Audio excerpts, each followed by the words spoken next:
Okay, live ఇచ్చేస్తారా? Right. So అందరికీ welcome back to Bible foundation teaching. మనం క్రితంసారి 44వ పాఠంలో మొదటి భాగాన్ని చూసాం కదా. ఏం చూసాం మనం? యేసు ప్రభు ఒక ఉపమానం చెప్పాడు.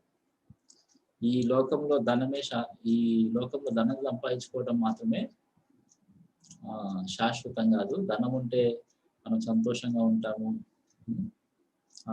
అసలైన జీవాన్ని పొందుతామని అనుకుంటాము. కానీ అది సరి కాదు. అది ఎంత బుద్ధిహీనమైందో చెప్పడానికి, మనకు తెలియజేయడానికి చెప్పిన ఉపమానం చూసాం కదా. సో దేవుని ఎడ్ల ధనవంతులు కాక తన కొరకే సమకూర్చుకున్న వాడు కూడా ఆ ధనవంతులాగా ఉంటాడు. ధనవంతుడి గురించి దేవుడు ఏమని చెప్పాడు?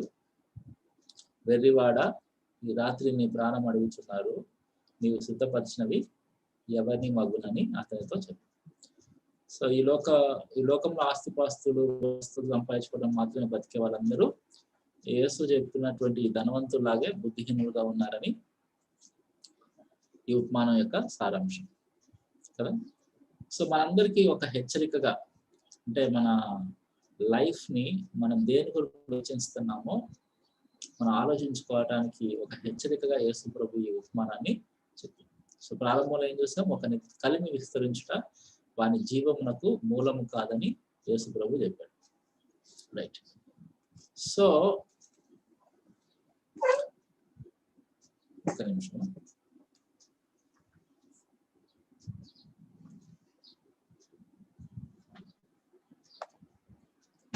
సో మరొక సందర్భంలో యేసు ప్రభు చెప్పిన నిజంగా జరిగిన ఒక కథ మనం ఈరోజు సెకండ్ పార్ట్ లో చూడబోతున్నాం. ఓకే. సో ఫస్ట్ పార్ట్ లో మనం యేసు ప్రభు ఒక ఉపమానం చెప్పడం చూసాం. ఈ సెకండ్ పార్ట్ లో యేసు ప్రభు నిజంగా జరిగిన ఒక కథను చెప్పడాన్ని మనం చూస్తాం. ఓకే, రండి చదువుదాం. లూకా సువార్త 16వ అధ్యాయము 19 నుంచి 21 వచనాలు చదువుతారా?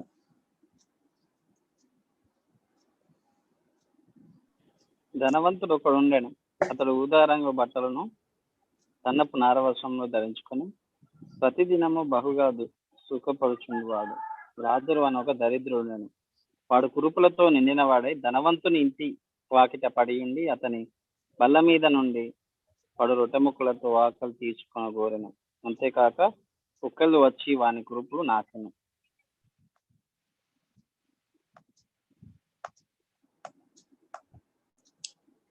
ఓకే.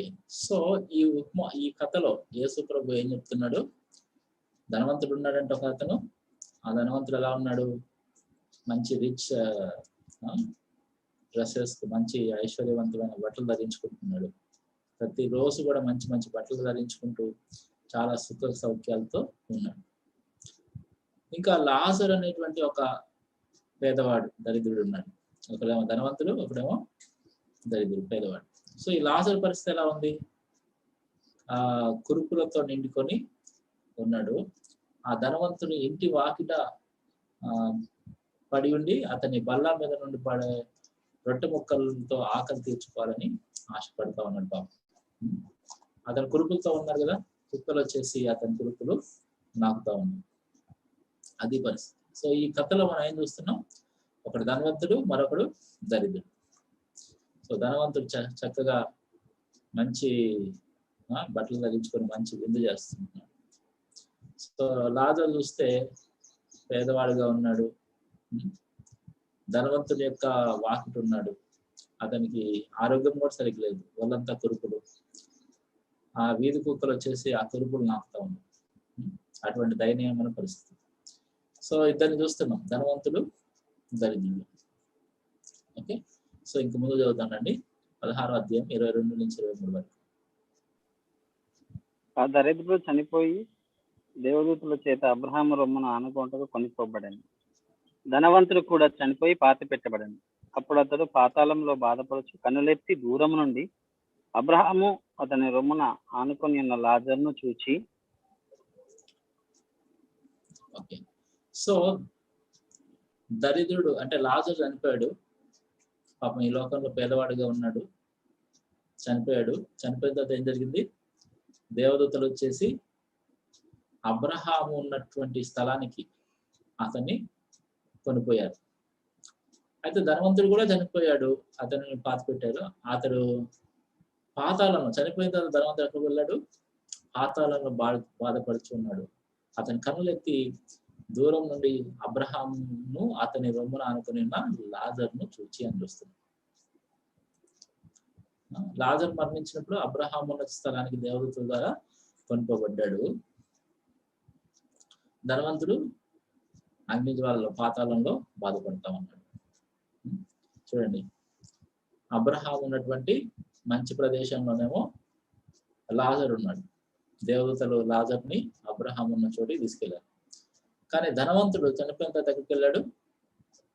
బహుశా భూమి మీద ఉన్నప్పుడు అతని అంత్యక్రియలు ఎంతో ఘనంగా జరిగి ఉంటాయి.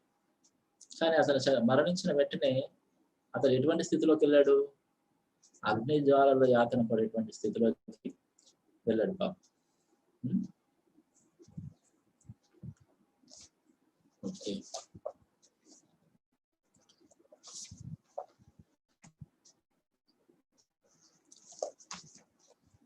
ఓకే. సో ఈ భూమి మీద ఉన్నప్పుడు ధనవంతుడు సుఖంగా సుఖసౌఖ్యాలతో జీవించాడు. కానీ మరణించిన వెంటనే చూడండి అతని పరిస్థితి ఎంత దయనీయంగా మారిపోయిందో. లాజర్ అయితే భూమి మీద ఉన్నప్పుడు ఎటువంటి పరిస్థితిలో ఉన్నాడు? ఆరోగ్యం కూడా లేదు, తినడానికి తిండి కూడా లేని పరిస్థితి. ధనవంతుడేమో అంత ఐశ్వర్యంగా వంతుడుగా ఉంటే లాజర్ ఇలా ఉన్నాడు. భూమి మీద చాలా మంచి స్థితిలో ఉన్నాడు ధనవంతుడు. లాజరు దయనీయమైన పరిస్థితిలో ఉన్నాడు. కానీ చనిపోయిన తర్వాత పరిస్థితి ఏమైంది? పూర్తిగా తలకిందులు అయిపోయింది కదా. సో భూమి మీద జీవిస్తున్నప్పుడు చూస్తే ధనవంతుడు లాజరు ఇద్దరిలో ఎవరి పరిస్థితి బాగుంది? ఎవరు బాగున్నారు? కానీ కథలో ముందుకు వెళ్ళిన తర్వాత మనకేం అర్థమవుతుంది? ఎవరి పరిస్థితి బాగుంది? లాజరు పరిస్థితి బాగుంది, ధనవంతుడి పరిస్థితి బాగాలేదు.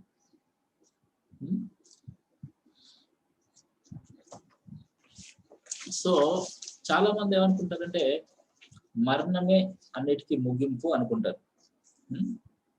మరణమే అన్నిటికీ ముగింపు. కానీ చూడండి, ధనవంతుడు లాగా చనిపోయారు. చనిపోయిన తర్వాత ఏం జరిగింది? వాళ్ళ జీవితం ముగిసిందా? మరణించిన తర్వాత కూడా మనుషులు ఉనికిలో ఉంటారు. ఈ దేహాన్ని విడిచిపెట్టుకొని వాళ్ళ తమ యొక్క ఉనికిని వాళ్ళు కోల్పోరు. సో వాళ్ళ యొక్క దేహము ఈ లోకంలో పాతిపెట్టబడవచ్చు, లేకపోతే కాల్చివేయబడవచ్చు, ఏమైనా జరగవచ్చు. కానీ వాళ్ళ యొక్క ఆత్మ ప్రాణాలు అనేవి ఇంకా ఉనికిలో ఉంటాయి, అవి ఉనికిని కోల్పోవు. అయితే పరలోకంలోనూ లేకపోతే నరకంలోనూ వారి యొక్క ఆత్మ ప్రాణాలు ఇంకా వారి యొక్క ఉనికి కొనసాగుతూనే ఉంటుంది. సో చూడండి, లాజరు చనిపోయాడు, అబ్రహాం రొమ్మున కొనుక్కోబడ్డాడు. ధనవంతుడు చనిపోయాడు, అతనిలో అగ్ని జ్వాలలో అతను పరచబడుతున్నాడు. సో గమనించండి, అబ్రహాం ఎప్పుడు వ్యక్తి? రక్షకుడు జీవిస్తున్నటువంటి కాలానికి 2000 సంవత్సరాల క్రితం వ్యక్తి అబ్రహాం కదా.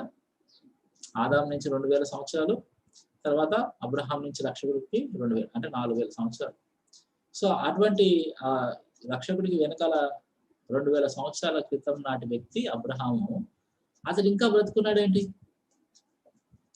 ఈ లోకంలో చనిపోయాడు కదా.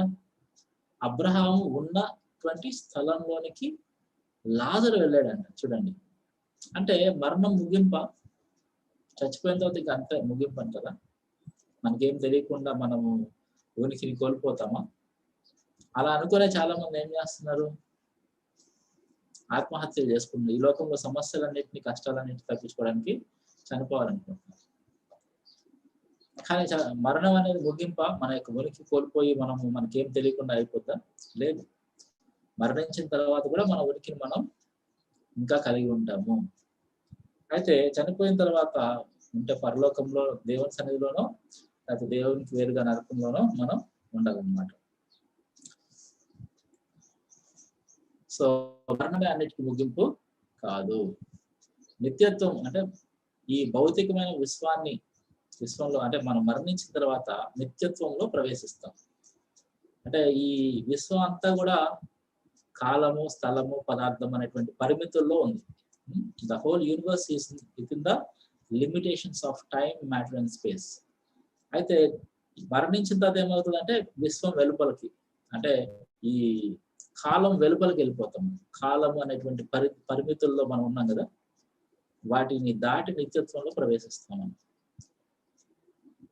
అప్పుడు నిత్యత్వంలో రెండు నిత్యమైన స్థలాలు ఉన్నాయి. ఒకటి పరలోకమా లేకపోతే నరకమా. దేవుని సన్నిధి ఒకటి, దేవుని యొక్క ఉగ్రత ఉండేటువంటి స్థలం. సో ఈ రెండిట్లో ఏదో ఒక స్థలంలోనికి మానవులు చనిపోయిన తర్వాత వెళ్లాల్సి వస్తుంది. సో నిత్యత్వంలో పరలోకం ఉంటామా లేక నరకంలో ఉంటామా అనేది మనం అనుభవిస్తాం. అయితే చనిపోయిన తర్వాత నిత్యత్వంలో పరలోకమా నరకమా అనేది ఆ నిర్ణయం అనేది మరణం తర్వాత జరిగేదా లేక ముందు జరుగుతుందా? చాలా మంది ఏమనుకుంటుంటే చనిపోయిన తర్వాత జరుగుతుందిలే అనుకుంటాం. కానీ అది కరెక్ట్ కాదు, అది పొరపాటు అన్నమాట. గమనించండి, హెబ్రీ పత్రిక 9వ అధ్యాయం 27వ వచనం చూస్తే చదువుతారా? మనుషులు ఒక్కసారే మృతి నొందవాలని నియమింపబడిన, ఆ తరువాత తీర్పు జరుగును. రైట్. సో మనుషులు చనిపోయిన తర్వాత మనము క్రితం పాఠాల్లో కూడా మనం చూసాం కదా, చాలా మంది ఏం నమ్ముతారంటే పునరపి జననం పునరపి మరణం, పుట్టినవాడు గిట్టక తప్పదు, గిట్టినవాడు పుట్టక తప్పదు. అంటే దాన్ని ఏమంటారు? రీఇన్కార్నేషన్ లేకపోతే రీబర్త్స్ అంటారు. అంటే పుట్టడం, చచ్చిపోయి మళ్ళీ ఇంకొక జన్మ ఎత్తడం అన్నమాట. సో అది కూడా కరెక్ట్ కాదు. ఈ వచనం దేవుడి వాక్యం ఏం చెప్తుంది? మనం ప్రారంభం నుంచి మాట్లాడుకుంటుంది ఏంటంటే మనకున్న చాలా ప్రశ్నలకి మరి సమాధానం, సత్యం ఏంటి అనేది మనం ఎలా తెలుసుకుంటాము? ఎవరు చెప్తే సత్యము? ఎవరికి వాళ్ళు చెప్పేది సత్యం అంటారు. కానీ ఎవరు చెప్తే సత్యము అంటే ఎవరు చెప్పినా సత్యం కాదు, కేవలం దేవుడు చెప్తే మాత్రమే సత్యం. ఎందుకు దేవుడు చెప్తే సత్యము అంటే అసలు మనం లేనప్పటి నుంచి దేవుడు ఉన్నాడు. మనకున్న జ్ఞానం వేరు, దేవుడికున్న జ్ఞానం వేరు. దేవుడు సర్వజ్ఞాని.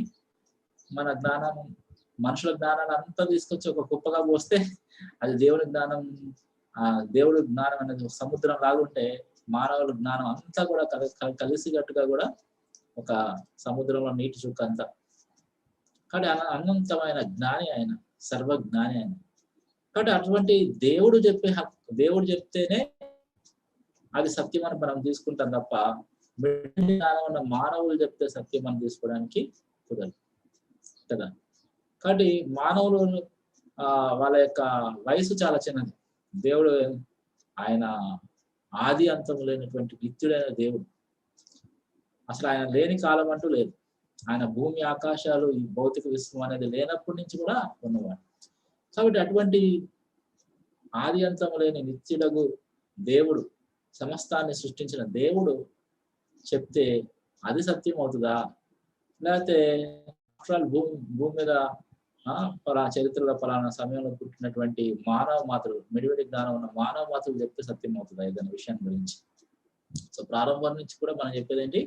దేవుడు చెప్పిందే సత్యము, ఆయన మాటలే సత్యము. దేవుడి మాటల, మానవుల మాటల ఏది సత్యం అని నిర్ణయించుకోవాలంటే దేన్ని సత్యంగా మనం అంగీకరిస్తాము? మానవుల మాటలు కాదు, దేవుడి మాటలే. కాబట్టి దేవుడి మాటలు మనకి ఎలా తెలుస్తాయి? ఓకే, బాగానే ఉంది, దేవుడి మాటలే సత్యం. మరి దేవుడి మాటలు మనకి ఎలా తెలుస్తుంది? అది కదా పెద్ద సమస్య అనుకుంటాం మనం. కానీ గుడ్ న్యూస్ ఏంటంటే దేవుడు మనం అసలు అడగక మునిపే ఆయనే మనల్ని ప్రేమించి మనం సత్యం తెలుసుకోవాలని, మనకి దేవుడు సత్యం చెప్పాలని ఆయన ఏం చేశాడు? ప్రవక్తలను ప్రేరేపించి ప్రవక్తల ద్వారా మన కొరకు ఆయన మాటలు రాయించాడు. ఆ మాటలే బైబిల్ గ్రంథంలో ఉన్నాయి. మనం ఇప్పుడు దాకా కూడా ఆ బైబిల్ గ్రంథంలో దేవుడు ప్రవక్తల ద్వారా చెప్పిన మాటల్ని, ఆ కథనే, తన గురించినటువంటి విషయాలనే మనం నేర్చుకుంటూ ఉన్నాం.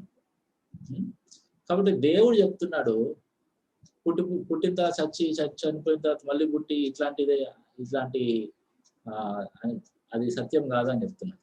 ఒక్కసారి చనిపోవడమే, ఇంకా తర్వాత మళ్ళీ పుట్టడం అనేది ఉండదు. వాళ్ళకి చనిపోయిన తర్వాత ఈ లోక కాలానికి వెలుపల నిత్యత్వంలో ప్రవేశించిన తర్వాత వారు పరలోకంలో ఉండాలా నరకంలో ఉండాలనే నిర్ణయం అనేది, ఆ తీర్పు అనేది జరుగుతుంది. అయితే దేన్ని బట్టి ఉంటుంది ఆ తీర్పు? చనిపోయిన తర్వాత చాలా మంది అనుకుంటారు కదా, ఏమని, మన పాప పుణ్యాలన్నీ దేవుడు ఒక తూకం వేస్తాడు, మన పుణ్యం అంతా కూడా ఎక్కువైపోయి పాపం తేలిపోయిందో మన దేవుడు మోక్షాన్ని ప్రసాదిస్తాడు అనుకుంటారు. అది మనుషుల యొక్క సొంత జ్ఞానం. బైబిల్ గ్రంథంలో దేవుడు ఏం చెప్పాడు మానవుడి గురించి? నెంబర్ 1 బైబిల్ చెప్పేది ఆదాం పాపం చేసినప్పటి నుంచి ద్వారా వచ్చిన మానవులందరూ కూడా పుట్టుకతోనే పాపులుగా జన్మిస్తున్నారు. By birth they are sinners and they are worthy of hellfire. వాళ్ళు పుట్టుకతోనే పాపులు, వాళ్ళు ఆల్రెడీ దేవుడి నుంచి వేరైన స్థితిలో పుడుతున్నారు. అదే స్థితిలో కొనసాగితే వాళ్ళు నిత్యమైన మరణానికి, నిత్యమైన శిక్షకు వాళ్ళు గురవుతారు. దానికి మాత్రమే వాళ్ళు తగిన వారని దేవుడి వాక్యంలో మనం చూస్తున్నాం. అయితే మరి పాపే మానవుడు పుణ్యం చేసేది ఏముంటది? ఇంకా దేవుడు ధర్మశాస్త్రం ప్రకారం మనకి ఏం రుజువు చేశాడు, ఏం ప్రూవ్ చేశాడు అంటే, పాపైన మానవుడు ఏం చేసి కూడా దేవుడి యొక్క ఆజ్ఞలో దేవుడు చెప్పినటువంటి ఆ యొక్క ప్రామాణికత ప్రకారము మరి జీవించి అర్హత సంపాదించుకొని మోక్షాన్ని పొందలేడు, దేవుని చేత అంగీకారాన్ని పొందలేని helpless and hopeless person, sinner అని చెప్పేసి దేవుడు మనకు రుజువు చేశాడు ధర్మశాస్త్రం నుంచి. కాబట్టి దేవుడు మనకి పరలోకం ఇవ్వడమా నరకం ఇవ్వడం అనేది దేని మీద ఆధారపడి ఉంది? మన సొంత కార్యాల వల్ల, అంటే మన సొంత భక్తి మీద ఆధారపడి ఉందా? లేదు. ఏం చేసి కూడా నరకం తప్పించుకొని పరలోకానికి వెళ్ళడానికి అవకాశం లేదు. అలాంటి నిస్సహాయులం, అలాంటి దౌర్భాగ్యులం మనం అని దేవుడు వాక్యం చెప్తుంది. కాబట్టి మనం ఈ లోకంలో మంచిగా జీవించి చాలా మంచి భక్తి చేసి చనిపోయి, ఓకే, సో మనం చనిపోయేదాకా మనం ఈ లోకంలో చాలా భక్తి చేశాం కాబట్టి ఇక తీర్పు జరుగుతుంది, ఓకే నీకు పరలోకం ఇస్తున్నా, అలాంటి ఆలోచన దేవుడి వాక్యం ఒప్పుకుంటుందా? ఒప్పుకోదు. ఎందుకంటే మొత్తం లైఫ్ మొత్తం కూడా దేవుడు చూసినా కూడా మనం ఎక్కడ పంపించాలి? నరకానికే పంపించాలి. సో మానవులు తాము చేసిన మంచి పని ద్వారా దేవుని చేత అంగీకరించబడలేరు అనేది ఇప్పుడు చూసిన సత్యం. అయితే మరి దేన్ని బట్టి మానవుడు దేవుని చేత అంగీకరించబడతాడు? మన దేవుడి వాక్యం అంతా కూడా ఎందుకు చదువుతున్నామంటే, మనము నిత్యమైన మరణానికి మనం పరుగులు పెడుతున్నాం. మనం పుట్టినప్పటి నుంచి రోజులు గడిచే కొద్దీ మనం ఎటు వెళ్తున్నాం? మనం ఆ నిత్యమైన మరణం వైపు వెళ్తున్నాం. సో దేవుడు అంటున్నాడు, మనల్ని మనల్ని పిలిచి, నేను నిన్ను ప్రేమిస్తున్నాను, నువ్వు నరకానికి వెళ్ళటం నాకు ఇష్టం లేదు, నువ్వు నరకానికి వెళ్ళకుండా పరలోకంలో నాతో ఉండటానికి నేను నీ కోసం ఏం చేశానో తెలుసుకో అని దేవుడు మనకి తన యొక్క ప్రేమ లేఖను అందించాడు. ఏంటది? బైబిల్ గ్రంథంలో దేవుడు మనల్ని ఎంత ప్రేమిస్తున్నాడు, మనము దేవుని శాశ్వతంగా దూరం అవ్వకుండా, లేకపోతే నిత్య నరకంలో పడకుండా మనం ఆయనతో శాశ్వతంగా ఉండటానికి మనం ఏమీ చేయలేము, ఆయన మన కొరకు చేయాలి. ఆయన ఏం చేశాడు, ఎలా మనం ఆయనతో సమకూర్చబడగలము అనేది మనకు తెలియజేయడానికి దేవుడు తన వాక్యాన్ని ఇచ్చాడు. కాబట్టి ఈ లోకాన్ని విడిచిన తర్వాత మనం నరకానికి వెళ్తామా పరలోకానికి వెళ్తామా అనేది దేని మీద ఆధారపడి ఉంటుందంటే, మనం దేవుని యందు విశ్వాసం ఉంచామా లేదా అనే దాని మీద ఆధారపడి ఉంటుంది. మనం ఆదాము అవ్వల దగ్గర నుంచి కయీను హేబెల్ దగ్గర నుంచి మొత్తం మనం చూస్తే ఇప్పుడు దాకా కథంతట్లో సారాంశం ఏంటి? మనం ఏదో భక్తి చేస్తే కదా. కయీను కూడా ఏం చేశాడు? చాలా భక్తి చేసి చాలా కష్టపడి సంపాదించి తీసుకొచ్చి దేవుని చేత అంగీకరించబడాలనుకున్నాడు. కానీ దేవుని చేత ఏం చేయబడ్డాడు? నిరాకరించబడ్డాడు. సో మానవులుగా మనం మన సొంత ఆలోచనలతో మన సొంత మార్గాల్లో దేవుని దగ్గరికి వస్తే దేవుని చేత మనం అంగీకరించబడలేము. దేవుని చేత అంగీకరించబడే మార్గం ఏంటో దేవుడే స్పష్టంగా తన వాక్యంలో మనకి చూపించాడు. ఏంటి ఆ మార్గము? ఆయన కుమారుని మనకు రక్షకుడుగా అనుగ్రహిస్తున్నాడు. ఆ కుమారుడు మనం రక్షించడానికి, మన పాపములకు పరిహారం చేసి, మనం దేవుని చేత అంగీకరించబడటానికి పూర్తి పరిహారం చేసేసి మన కొరకు బలవుతాడు. అవునా? సో దేవుడు పరిశుద్ధుడు, నీతిమంతుడు, న్యాయవంతుడు. ఆయన పాపాన్ని చూసి చూడనట్టుగా దాటేసి వాడు కాదు. పాపాన్ని ఖచ్చితంగా శిక్షించేవాడు. అయితే ఆయన మనల్ని శిక్షించాడు అనుకోండి, మనం నశించిపోతాం. కాబట్టి దేవుడు మనల్ని ప్రేమిస్తున్నాడు కనుక మనం నశించిపోవడం ఆయన ఇష్టపడక, ఆయన దయా సంకల్పం చొప్పున ఆయనే ముందడుగేసి మనల్ని దేవుడు రక్షించడం, మన దేవుడు సమకూర్చుకోవడం అనేది అది ఆయనంతటా ఆయన ఆలోచించినటువంటి విషయం, ఆయనంతటా ఆయన చేసిన సంకల్పం కదా, అది ఆయన యొక్క దయ. కాబట్టి అటువంటి ఇనిషియేషన్ అనేది దేవుడే తీసుకొని మానవుల కొరకు రక్షకుని అనుగ్రహిస్తానని వాగ్దానం చేశాడు. ఆ రక్షకుని ఈ లోకంలోనికి మరి ఆయన వాగ్దానం చేసిన విధంగా మరి ఏ విధంగా తీసుకొచ్చాడో చూసాం మనం. ఆ రక్షకుని మానవులకి ఎలాగ తెలియజేశాడో చూసాం. మన రూపాంతర కొండ మీద తండ్రి అయిన దేవుడు ఏం చెప్తున్నాడు? ఈయన నా ప్రియ కుమారుడు, ఈయన యందు నేను ఆనందిస్తున్నాను, ఈయన మాట వినండి. దేవుడు మానవులతో ప్రవక్తల ద్వారా మాట్లాడుతున్నాడు. అయితే చివరిగా ఎలా మాట్లాడాడు? తన కుమారుని ద్వారా మనతో మాట్లాడుతున్నాడు. తన కుమారుడు మనకు రక్షకుడుగా అనుగ్రహించాడు. ఆ రక్షకుడు మన కొరకు ఆఖరి ప్రవక్తగా దేవుని యొక్క మాటలు మనకు అందించడానికి వచ్చాడు. ఆఖరి ప్రధాన యాజకుడిగా మన కొరకు తను తానే బలిగా అర్పించుకోవడానికి వచ్చాడు. ఆఖరి రాజుగా మనల్ని యుగ యుగాలు ఏలబోతున్నాడు. సో మరి మానవులు దేవుని చేత అంగీకరించబడడానికి కారణం ఏంటి? దేవుని యందు మనం విశ్వసించాలి. ఎప్పుడు విశ్వసించాలి మనం దేవుని? చనిపోయిన తర్వాత అన్ని అర్థమవుతున్నాయి కాబట్టి అప్పుడు నమ్ముకుందామా? చనిపోక ముందే మనం నమ్ముకోవాలా దేవుణ్ణి? మరణానికి ముందే కదా. మన ఈ లోకంలో మరణించిన తర్వాత కాదు, మనం దేవుని నిత్యత్వంలో పరలోకంలో ఉంటామా నరకంలో ఉంటామా అనే నిర్ణయము మరణానంతరం జరుగుతుందని చాలా మంది పొరపాటు పడతారు. కాదు, ఇప్పుడు మనం ఆలోచించాలి వాటి గురించి. ఇప్పుడు మనం నిర్ణయించాలి, దేవుని నమ్మాలా లేదా. సో ఏంటి సత్యం? సత్యాన్ని మనం తెలుసుకోవాలన్నది అంటే లేకపోతే నిత్యత్వాన్ని గురించి మనం ఒక నిశ్చయత కలగాలంటే అది మనం ఈ లోకంలో బ్రతుకున్నప్పుడే మనకి దేవుడు అవకాశం ఇస్తా ఉన్నాడు. సో మరణం అనేది ముగింపు కాదు. మరణం తర్వాత కూడా ఏముంటది? మనం ఉనికి కలిగి ఉంటాము. చాలా మంది ఏ విధంగా పొరపాటు పడతారో మనం చూసాం. సో మంచి పళ్ళు చెడు పనులు వాటిని తూకమేయటము, వాటిని బట్టి చనిపోయిన తర్వాత నిర్ణయించడం అనేది ఉండదు. రైట్.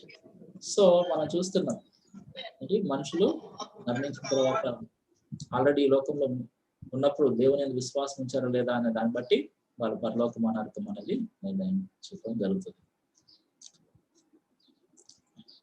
సో దేని మీద ఆధారపడింది? రక్షకుని అందు విశ్వాసం ఉంచామా లేదా అనే దాన్ని బట్టి మన నిత్యత్వం అనేది ఆధారపడింది. చూడండి, ధనవంతుడు మరణించిన తర్వాత ఏం జరిగింది? అతని మృతదేహాన్ని బాధ పెట్టారు, కానీ అతని ఆత్మ ప్రాణంలో ఇంకా ఉనికిలోనే ఉన్నాయి. అవి వెంటనే ఆ యాతనకరమైన భయంకరమైన స్థలంలోనికి చూడండి. ధనవంతుడు ఈ లోకంలో ఉన్నంత వరకు చాలా బాగున్నా, మంచి స్థితిలో ఉన్నాను, ఆహా నాకేంటి, వాడు చూడు పాపం దయనీయంగా ఉన్నాడు, అట్లాంటి స్థితి నాకు లేదనుకున్నాడు. కానీ ఏ క్షణంలో మరణం వస్తుందో ఎవరికి తెలియదు. చిటికలో మరణించవచ్చు, ఒక్క రోజులో మరణించవచ్చు. ఆ ధనవంతుడు మరి ఆ చనిపోయిన రోజు చచ్చిపోతానని అనుకున్నాడో లేదు, చనిపోయాడు. చనిపోయిన తర్వాత మరి ఎటువంటి స్థితిలో ఉంటా అనుకున్నాడు? మంచి స్థితిలో ఉంటాను అనుకున్నాడేమో. ఇలాగనే భూమి మీద మంచి స్థితిలో ఉన్నా కదా నేను, అలాంటి స్థితిలోనే ఉంటాను అనుకున్నాడు. కానీ ఎటువంటి స్థితిలోకి వెళ్ళిపోయాడు? అగ్ని జ్వాలలలో యాతన పెట్టబడతాం. అయితే ఇదంతా కూడా యేసు ప్రభు జరిగిన స్టోరీ వాస్తవం చెప్తున్నాడు. ఇదేదో కల్పించి చెప్పేటువంటి కథ కాదు, నిజంగా జరిగిన కథ. బైబుల్ అంతా కూడా ఒక కథ అనుకున్నాం, కానీ ఇది అని చెప్పుకుంటున్నాం కదా. బైబుల్ అంతా కథ అంటే ఇదేదో ఒక మంచి స్టోరీ, కల్పించిన స్టోరీ కాదు. బైబుల్ అంతా ట్రూ స్టోరీ, నిజంగా జరిగిన యథార్థ కాదు. యేసు ప్రభు ఇప్పుడు మనకు చెప్తున్న ఈ రోజు పాఠంలో చెప్తున్నటువంటి ఈ కథ కూడా నిజంగా జరిగిన దాని గురించి చెప్తున్నాడు. అయితే చనిపోయిన తర్వాత ఎవరు ఎక్కడికెళ్తారో మనకు తెలుసా? మన ఫ్రెండ్స్ చనిపోయి ఉండొచ్చు, బంధువులు చనిపోయి ఉండొచ్చు, ఇంట్లో వాళ్ళు చనిపోయి ఉండొచ్చు. వాళ్ళు చనిపోయిన తర్వాత ఎక్కడ ఉన్నారో మనకు తెలుసు, చెప్పగలమా ఖచ్చితంగా? ఎందుకు చెప్పలేము? మనం చూడలేదు, మనకు తెలియదు. అదే ప్రశ్న యేసు ప్రభు గురించి మనం ఆలోచిస్తే, యేసు ప్రభుకి ఎలా తెలుసు? యేసు ప్రభు ఎలా చెప్పగలుగుతున్నాడు అంత ఖచ్చితంగా? చనిపోయిన లాజర్ని దేవదూతలు వచ్చి తీసుకెళ్లారు అబ్రహాం దగ్గరికి, ధనవంతుడు అగ్ని జ్వాలల్లో పడ్డాడు అని యేసు ప్రభు చెప్పేస్తున్నాడు కదా. యేసు ప్రభు ఎలా తెలుసు? మన యేసు ప్రభు నమ్మొచ్చా? ఆయనకి ఎలా తెలుసు? చెప్పాలి, అన్మ్యూట్ చేసి చెప్పాలి. యేసుప్రభు మానవుడు ఎలాగో దేవుడు కూడా కదా. కేవలం మానవుడు మాత్రమే కాదు, ఆయన దేవుడు కూడా.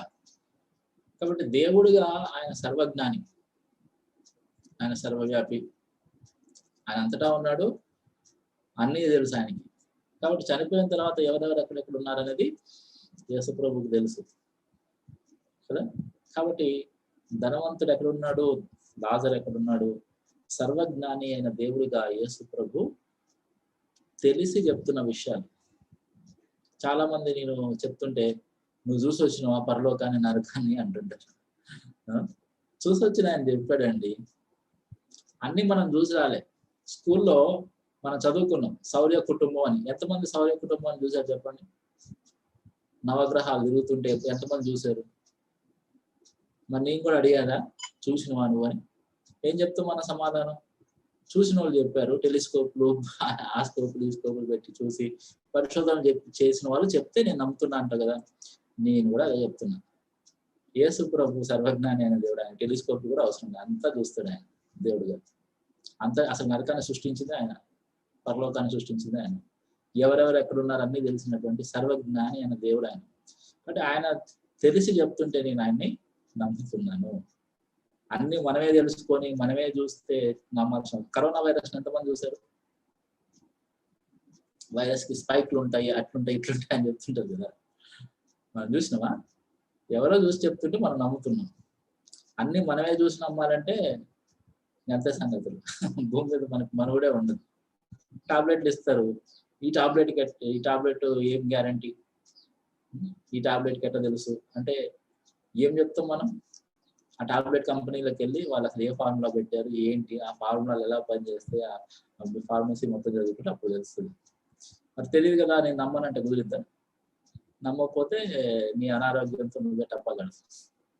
కాబట్టి అన్నీ మనం తెలుసుకొని ఉండాలి అని అంటే కుదరదు. చాలా విషయాలు వి షుడ్ ట్రస్ట్. అయితే మనం దేన్ని నమ్ముతాము? ప్రతి వ్యక్తి చెప్పి నమ్మం మనం. ఎవరైతే నమ్మదగిన వాళ్ళుగా ఉంటారో, రిలయబుల్ గా ఉంటారో వాళ్ళు చెప్పిందే నమ్ముతాం మనం కదా. అందరికంటే నమ్మదగిన వాడు మోస్ట్ రిలయబుల్ పర్సన్ ఎవరు?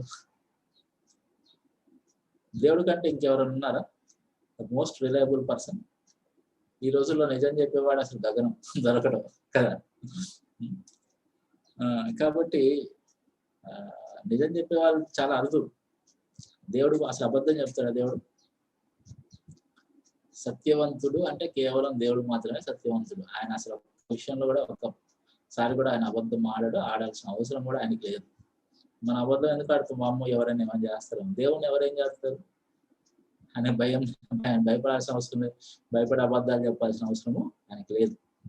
కాబట్టి ఆయన ఒక్కడు మాత్రమే సత్యవంతుడు. ఆయనకు అన్ని తెలుసు. కాబట్టి తెలిసి ఆయన ఏం చేస్తున్నాడు? చెప్తున్నాడు. ఆ ధనవంతుని పరిస్థితి గురించి యేసు ప్రభువు తెలిసి మనకి చెప్తున్నాడు. ఓకే, సో ఈ లోకంలో ఉన్నంత వరకు ధనవంతుడికి తన ఆస్తి వల్ల చాలా లాభం ఉంది. కానీ చనిపోయిన తర్వాత ఏమైనా ప్రయోజనం ఉందా? ధనవంతునికి తను మరణించిన తర్వాత తన ఆస్తి వల్ల ఏ లాభము? There is no benefit for the rich man after he died కదా. సో ఎంత ధనవంతుడైనప్పటికీ ఎక్కడికి వెళ్ళాడు ఆయన? నరకానికి వెళ్ళాడు కదా.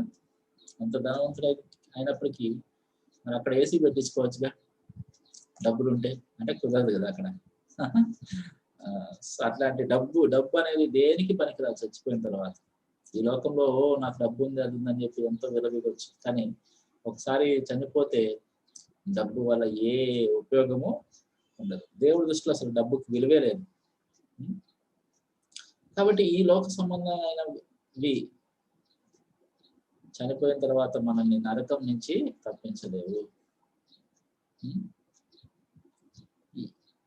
డబ్బులు దేనికోసం కష్టపడుతున్నా ఆ డబ్బులు మనల్ని నరకం నుంచి తప్పించలేవు.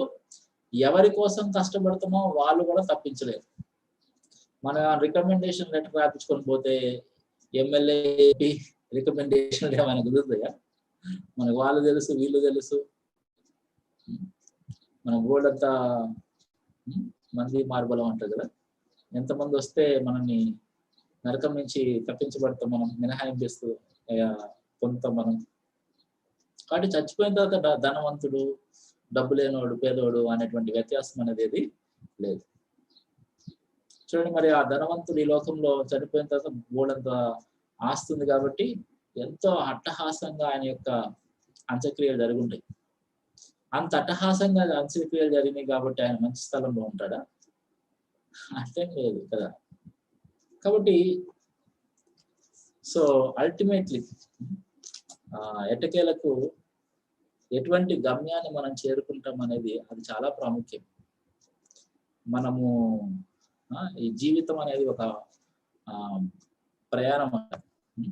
తెలుసు కదా మీకు, ఎప్పుడైనా విన్నారా? లైఫ్ ఈజ్ ఎ జర్నీ అని చెప్పడం ఎప్పుడైనా విన్నారా? నేను వింటం మాత్రమే కాదు, నేను హైదరాబాద్ లో చదువుకుంటూ ఉద్యోగం చేసుకుంటున్న రోజుల్లో ఈ మాట గుర్తు తెచ్చుకుని నవ్వుకునేవాడిని అనమాట. మా ఫ్రెండ్స్ మేము మాట్లాడుకుని. So life is a journey అంటారు, సగం లైఫ్ జర్నీ అంతా జర్నీలో గడిచిపోద్ది హైదరాబాద్ లో ఉంటే. నాకు అసలు హైదరాబాద్ లో ఇష్టం ఉన్నట్లే అని చెప్పి నేను ఖమ్మం వచ్చేసాను. జీవితమే ఒక ప్రయాణం అంటే, జీవితం అనే ప్రయాణం సగం ప్రయాణంలోనే గడిచిపోద్ది హైదరాబాద్ లాంటి మహానగరాల్లో ఉంటే. కాబట్టి నో నో నో నో ఇప్పుడు ఖమ్మం ఎటు పోయినా ఒక 10 నిమిషాలు అంతే, అటు ఇటు. ఏ మూల నుంచి ఏ మూలకు పోయినా జస్ట్ 10 minutes. సగం జీవితాన్ని నేను కాపాడుకున్నాను నేను ఇక్కడికి వచ్చేసి. కాబట్టి లైఫ్ ఈజ్ అ జర్నీ. ఈ జర్నీ ఎంత విలాసవంతంగా ఉన్నాం అనేది కాదు, ఎక్కువసేపు ఎంత జర్నీ చేసినా మనం ఏం చేస్తున్నాం, డెస్టినేషన్ లో దిగిపోతాం మనం కదా. హైదరాబాద్ లో చూస్తే ఏసీ బస్సులు ఉంటాయి, సిటీ బస్సులు కూడా. ఎర్ర బస్సులు ఉంటాయి, ఆర్డినరీ బస్సు, మెట్రో బస్సులు, ఏసీ బస్సులు.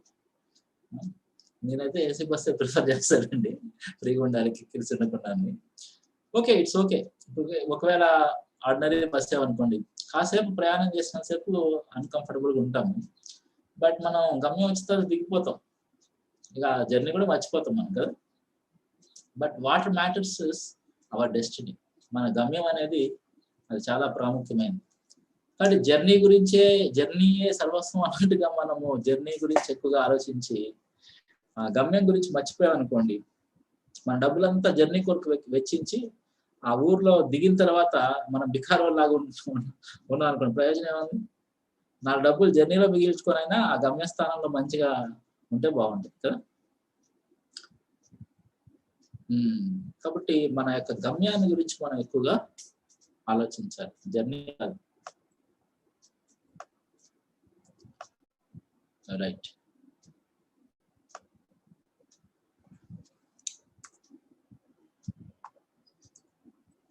సో ధనవంతుడు చనిపోయిన తర్వాత తన ఆస్తి వల్ల తనకి ఏ లాభం మిగలలేదు. సో మరణించిన తర్వాత ధనవంతులైనా దరిద్రులైనా ఏ భేదము లేదు.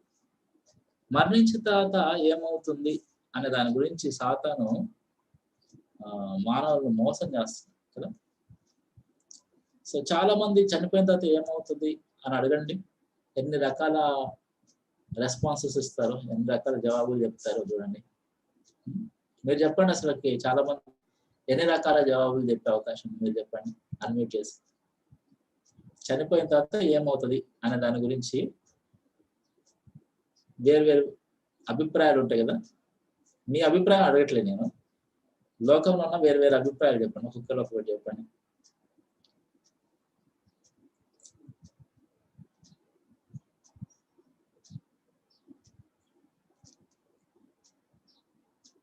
అరే ఏం తెలియదా?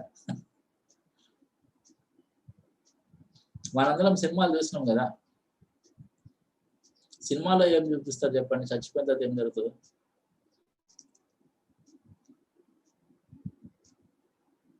ఏదైనా ఒక సినిమా పేరు చెప్పండి, ఎన్ని కాదు కానీ.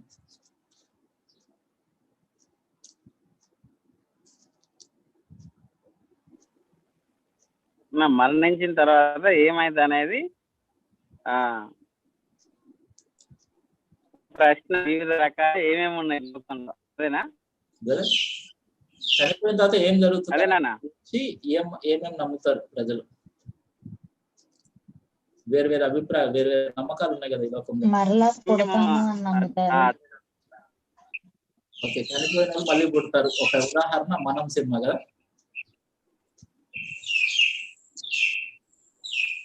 మనం సినిమా చూసారా? మరీ అమాయకంగా పెడుతున్నారు మొక్కలు. చూడలేదా? సో చూడండి. సో ఆ సినిమా మొత్తం చనిపోయి మళ్ళీ పుట్టడం మీదే ఉంటది అనమాట. తండ్రి చనిపోయి కొడుకులా, కొడుకు చనిపోయి మనవాడిలాగా అట్లా పుడతారు అనమాట. సో అది మన నిజమా? చూడండి, మనం చెప్తున్నది దేవుడు చెప్పిన మాటలు, మనుషుల అభిప్రాయాలు. ఈ రెండిట్లో ఏది సత్యం అని నమ్మాలి మనం? దేవుడు చెప్పిందే సత్యం అని నమ్ముతాం మనం. దేవుడు చెప్పంది అసత్యం అయితే అసత్యం అసలు ప్రారంభించింది ఎవరు? దేవుడు చెప్తున్నానికి పూర్తి విరుద్ధంగా అసత్యాన్ని అసలు మనుషులకు పరిచయం చేసి మనుషుల్లో నాటింది ఎవరు? అసత్యాన్ని మనుషులకు అలవాటు చేసింది ఎవరు? సాతాను కదా. ఓకే, సాతాను అదే చెప్తున్నాం. మరణించిన తర్వాత ఏమవుతుంది అనే దాని గురించి సాతాను మానవుల్ని మోసం చేస్తున్నాడు. ఇంకా చెప్పండి. ఓకే, చనిపోయిన తర్వాత మళ్ళీ పుడతాము అని చెప్పేది ఒకటి, అదొక అబద్ధము. ఇంకా మంచి క్రియలు చెప్తే స్వర్గం పోతాం. ఓకే, స్వర్గం క్రియలు చెప్తే స్వర్గం అంటే ఏంటి? స్వర్గం అంటే ఏంటో కూడా చెప్పాలి కదా. స్వర్గం అంటే ఏంటి? స్వర్గం అంటే ఎప్పటికి ఎంజాయ్ చేసే ప్లేస్ అన్నట్టు. ఇక ఇంద్రుడు, రంభా, ఊర్వశి, మేనక, త్రిలోత్తమ వీళ్ళందరూ ఉండే స్థలం అదేనా? లేకపోతే యమధర్మరాజు యమలోకానికి వెళ్తారు, అదే సినిమాలో చూపిస్తుంటారు కదా, అది చెప్తున్నాను. ఒక హిందువులు అయితే వాళ్ళ గ్రంథాల్లో ఉన్నటువంటి స్వర్గలోకం, అక్కడ మంచిగా మందు, చిందు, విందు అన్ని ఉంటాయి అన్నమాట అక్కడ. సో నరకం అంటే అక్కడేమో KFC లాగా ఫ్రైడ్ చికెన్ అవుతా ఉంటారు, మనల్ని కోసి మంటల్లో వేయిస్తూ ఉంటారు. Okay, right. సో అది కొంతమంది నమ్ముతారు. ఇంకా కొంతమంది ఏం నమ్ముతారు?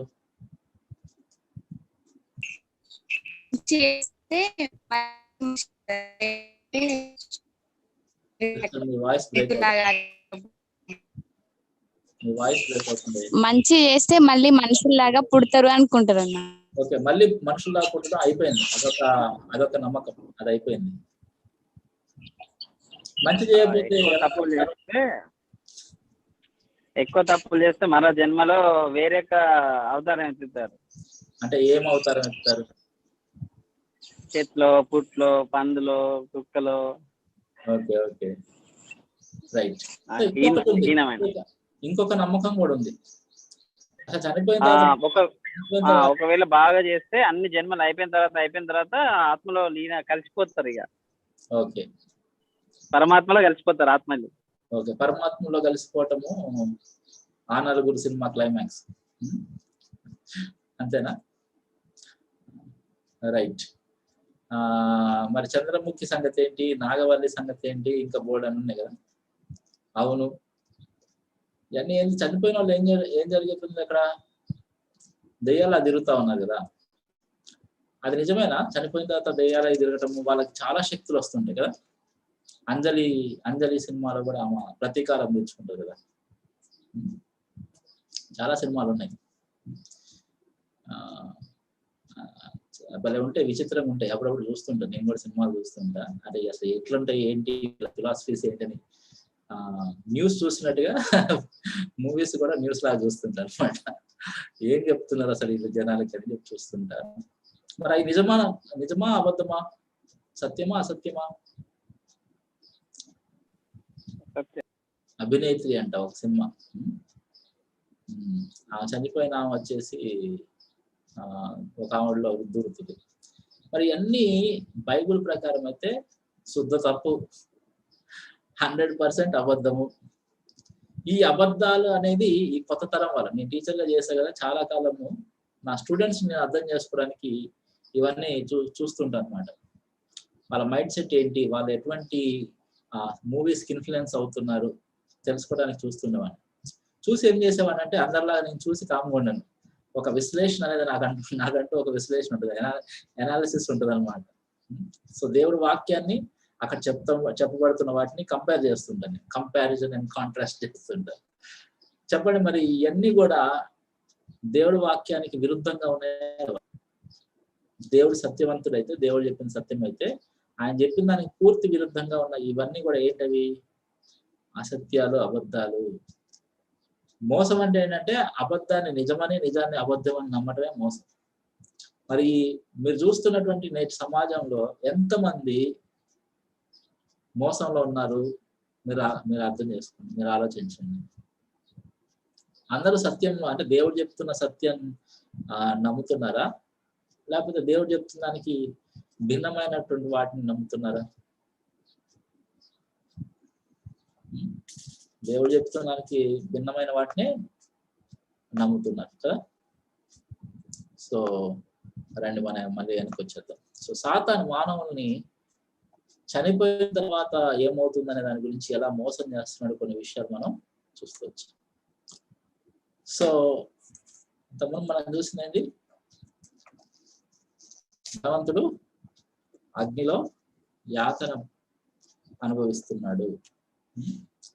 సో సాతాను యొక్క మోసం ఏంటంటే, ఇంకా చూడండి ఒక పాట, పుట్టి తెలుసుకున్నావి లోకముందని, మరణిస్తే తెలుస్తుంది మరో లోకముందని.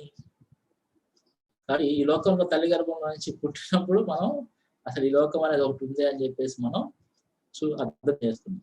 అలాగా ఈ లోకంలో చనిపోయిన మరణించిన తర్వాత మనకి అసలు మరొక లోకం ఉంది, మరొక జీవితం అనేది ఉంది అనేది మనం అర్థం చేసుకున్నాం. సో కానీ దాని గురించి మనం ఆలోచించకుండా, మరణించిన తర్వాత ఏం జరుగుతుందో అనే దాని గురించి సరిగ్గా అర్థం చేసుకోకుండా సాతాను మానవుల్ని మోసం చేస్తున్నాడు.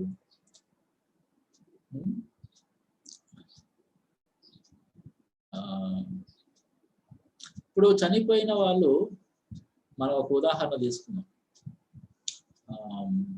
ఆ సినిమా పేరు అవును సినిమాలో కెప్టెన్ రాజు అనే ఆయన అక్కడ చనిపోయి దెయ్యంలా తిరుగుతూ ఉంటాడు. అయితే ఆ ఇంట్లో ఎదురుగా ఉంటారు కదా, హీరోయిన్ వాళ్ళ ఇంటి ఎదురుగా వాళ్ళ ఫ్రెండ్ ఉంటుంది. ఆ ఫ్రెండ్ వాళ్ళ బాబు, చిన్న బాబుకి ఆ బాబు వాళ్ళ అమ్మమ్మ తాతయ్యలు చనిపోయిన వాళ్ళు కనపడుతుంటారు, వాళ్ళతో మాట్లాడుతుంటాడు ఆ బాబు. సో సినిమాలో చూపించింది అది. వాస్తవానికి అలాగనే నిజంగా ఎవరైనా చెప్పారనుకోండి, నాకు మా అమ్మమ్మ తాతయ్య కనపడుతున్నారు, నేను వాళ్ళతో మాట్లాడుతున్నా అని చెప్పారనుకోండి, ఇప్పుడు మనము ఆలోచించాలి, వివేచించాలి, అది నిజమా అబద్ధమా? ఎలా తెలుస్తుంది మనకి? వాస్తవానికి ఎవరైనా కనపడ్డారనుకుందాం, నిజానికి వాళ్ళు మాట్లాడుతున్నారు అనుకోండి, బైబిల్ ఏం చెప్తుందంటే మన బంధువులు కానీ మన ఇంట్లో వాళ్ళు కానీ ఎవరైనా సరే, మనుషులు ఎవరైనా సరే చనిపోతే ఆత్మల్లాగా వచ్చి మనతో మాట్లాడటారు, అట్లాంటివి ఏమి చెయ్యరు అని బైబిల్ చెప్తుంది. మరి అయినా సరే ఎవరైనా కనపడుతున్నారు, మేము మాట్లాడుతున్నాం అని చెప్తున్నారు అనుకోండి, వాళ్ళు కనపడేది ఎవరు వాస్తవానికి? దురాత్మలు అనమాట. సాతాను వాని దురాత్మలు ఆ విధంగా మనుషుల్ని మోసం చేస్తాయి కదా. సో చూడండి, సాతాను ఎంత మోసగాడో, మనుషులు ఎలాంటి భ్రమలో, ఎలాంటి అసత్యంలో, మోసంలో ఉంచుతున్నారు చూడండి మనుషుల్ని. ఇవన్నీ ప్రాక్టికల్ రిలవెంట్ విషయాలు కాదా? మనం ఆలోచించాల్సిన విషయాలు కదా. వీటి గురించి ఒక నిర్ణయానికి మనం రావాల్సిన అవసరం లేదా? ఏది వాస్తవం ఏంటి, వీటి గురించి వాస్తవం ఏంటో మనం ఒక కంక్లూజన్కి మనం రావాలి. మరి దేన్ని ఆధారం చేసుకుని కంక్లూషన్కి వస్తాం? మనకున్న జ్ఞానము, మనకున్న అనుభవం చాలా తక్కువ జీవితంలో. మరి ఎవరి యొక్క సహాయంతో, ఎవరి యొక్క గైడెన్స్ తో మనం వీటన్నిటిని వివేచిస్తాము, సరిగ్గా అర్థం చేసుకోగలము? ఇక్కడ నేను చెప్పేది జవాబు ఏంటంటే, దేవుని సహాయంతో, దేవుని వాక్య సహాయంతో మనం ఇట్లాంటి విషయాలన్నిటి కూడా వివేచిస్తాము, ఒక కంక్లూజన్కి వస్తాము. మనుషుల వివరాలన్నీ కూడా సాతానికి తెలుసు. చూడండి, మనుషులు అసలు యాక్చువల్ చచ్చిపోయిన తర్వాత దెయ్యాలు తిరుగుతారా? తిరగరు. సో నేను స్కూల్లో ఉన్నప్పుడు కూడా నా స్టూడెంట్స్కి నేను చెప్తా ఉండేవాడిని ఈ విషయాలన్నీ కూడా. అసలు యాక్చువల్గా చనిపోయిన వాళ్ళు దెయ్యాలై తిరుగుతారు అనే కాన్సెప్ట్ చాలా సినిమాల్లో ప్రచారం చేస్తున్నారు. చాలా మందిని మీరు అడిగితే అది నమ్ముతారు. ఏంటి చూడండి, ఉదాహరణకి అంటే సాతాను మనుషుల్ని సత్యంలో నుండి అసత్యంలోనికి ఎలా తీసుకొస్తాడు? సారీ, మనుషుల్ని సత్యంలో నుంచి అసత్యంలోకి ఎలా తీసుకొస్తాడు? మనుషుల్ని ఎలాగా మోసం చేస్తాడు అనే దాని గురించి నేను ఇలా చెప్తాను. వాస్తవానికి దెయ్యాలు ఉన్నాయంటే ఉన్నాయి, కానీ దెయ్యాలంటే ఎవరు? మనుషులు చచ్చిపోయిన వాళ్ళు దెయ్యాలు తిరగటం లేదు. ఉన్న దెయ్యాలు ఎవరంటే సాతాను, వారి దూతలు. పాపం చేయకుండా పరలోకంలో పరిశుద్ధమైన దేవుని దూతలుగా ఉండే వాళ్ళు పాపం చేసిన తర్వాత సాతాను దురాత్మలుగా, అపవిత్రాత్మలుగా మారిపోయారు. పరలోకం నుంచి దేవుని చేత వెళ్ళగొట్టబడ్డారు. వాళ్ళే ఇప్పుడు దెయ్యాలన్నమాట. మరి వాళ్ళు ఏం చేస్తారంటే మనుషుల్లో అబద్ధాలని నాటడం కొరకు, మనుషుల మనస్సుల్లో అబద్ధాలు నాటడం కొరకు వాళ్ళు ఏం చేస్తారంటే ఎవరో ఒకళ్ళని ఒకళ్ళకి దూరుతారనమాట. ఈ అపవిత్రాత్మలు, దయ్యాలు దూరి, రే నేను పుల్లమ్మన్రా, ఎల్లమ్మన్రా అంటారు. చూడండి, ఒక ఇల్లుంది, పాడుబడ్డ ఇల్లుంది. దాంట్లో ఎవరో ఎల్లమ్మ అనేమా వాళ్ళ ఇంట్లో బావిలో దూకి ఆత్మహత్య చేసుకుంది. ఆ ఇంట్లో అద్దెకు వచ్చిన వాళ్ళందరూ కూడా బామ్మ ఇంట్లో దెయ్యం ఉందని పారిపోతున్నారు. ఒకరోజు ఎవరో ఒక ఆవిడ, ఈ ఎల్లమ్మన ఒక 10 సంవత్సరాల క్రితం ఎప్పుడు చచ్చిపోతే అదే ఇంట్లోకి అద్దెకు వచ్చిన ఒక ఆవిడకి ఈ ఎల్లమ్మ పట్టిందనమాట. అయితే ఆ వీధిలో చుట్టుపక్కల వాళ్ళందరికీ ఎల్లమ్మ అంటే తెలుసు కాబట్టి ఆ ఎల్లమ్మ లాగానే వీళ్ళందరూ మాట్లాడుతున్నారు అనుకోండి, ఏమో మాట్లాడుతుంది అనుకోండి, వీళ్ళందరూ గుర్తుపడతారు. అరే ఎల్లమ్మ లాగానే మాట్లాడుతుంది అని చెప్పేసి గుర్తుపడ, అమ్మో అంటే ఎల్లమ్మ ఆత్మయ్య పట్టింది అని వాళ్ళు అనుకుంటారు. చూసారా, ఇక్కడ ప్రజలు అనుకోవటానికి, అలా ఇంటర్ప్రిట్ చేసుకోవడానికి వాడేం చేస్తున్నాడు? సాతాను వ్యక్తుల్లో దూరి ఆ వ్యక్తి లాగానే మాట్లాడటం, ఆ వ్యక్తి లాగానే చేష్టలు చేయటం, ఇవన్నీ చేస్తాడు. అర్థమైందా? చూడండి, మనుషులు ఏం చేస్తారు? వాళ్ళు చూసింది, విన్నది, అనుభవపూర్వకంగా తెలుసుకున్నది నమ్ముతారు, నిజమని నమ్ముతారు. సో మేము కళ్ళారా చూస్తున్నాం, మాకు అర్థమవుతుంది కాబట్టి దెయ్యాలు ఉన్నాయి, చచ్చిపోయిన వాళ్ళు దెయ్యాలు తిరుగుతారు అని ఇక బాగా మైండ్లో ఫిక్స్ అయిపోయి చచ్చిపోయిన వాళ్ళు దెయ్యాలు తిరుగుతారు అనేటువంటి ఒక నమ్మకం అనేది అలా వచ్చేసింది అనమాట. సో కానీ ఆ నమ్మకం అనేది నిజమైన నమ్మకం, అబద్ధమైన నమ్మకమా? అబద్ధం మనం ఎంత చెప్పినా ఎందుకు?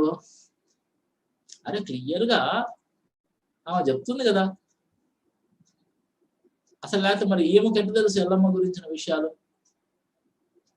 అంటే అక్కడ ప్రూఫ్ ఉంది కాబట్టి మేము నమ్ముతున్నాం అంటారు. కానీ ఆ ప్రూఫ్ దగ్గర చిన్న లొసుగు ఉంది. ఏంటి ఆ లొసుగు?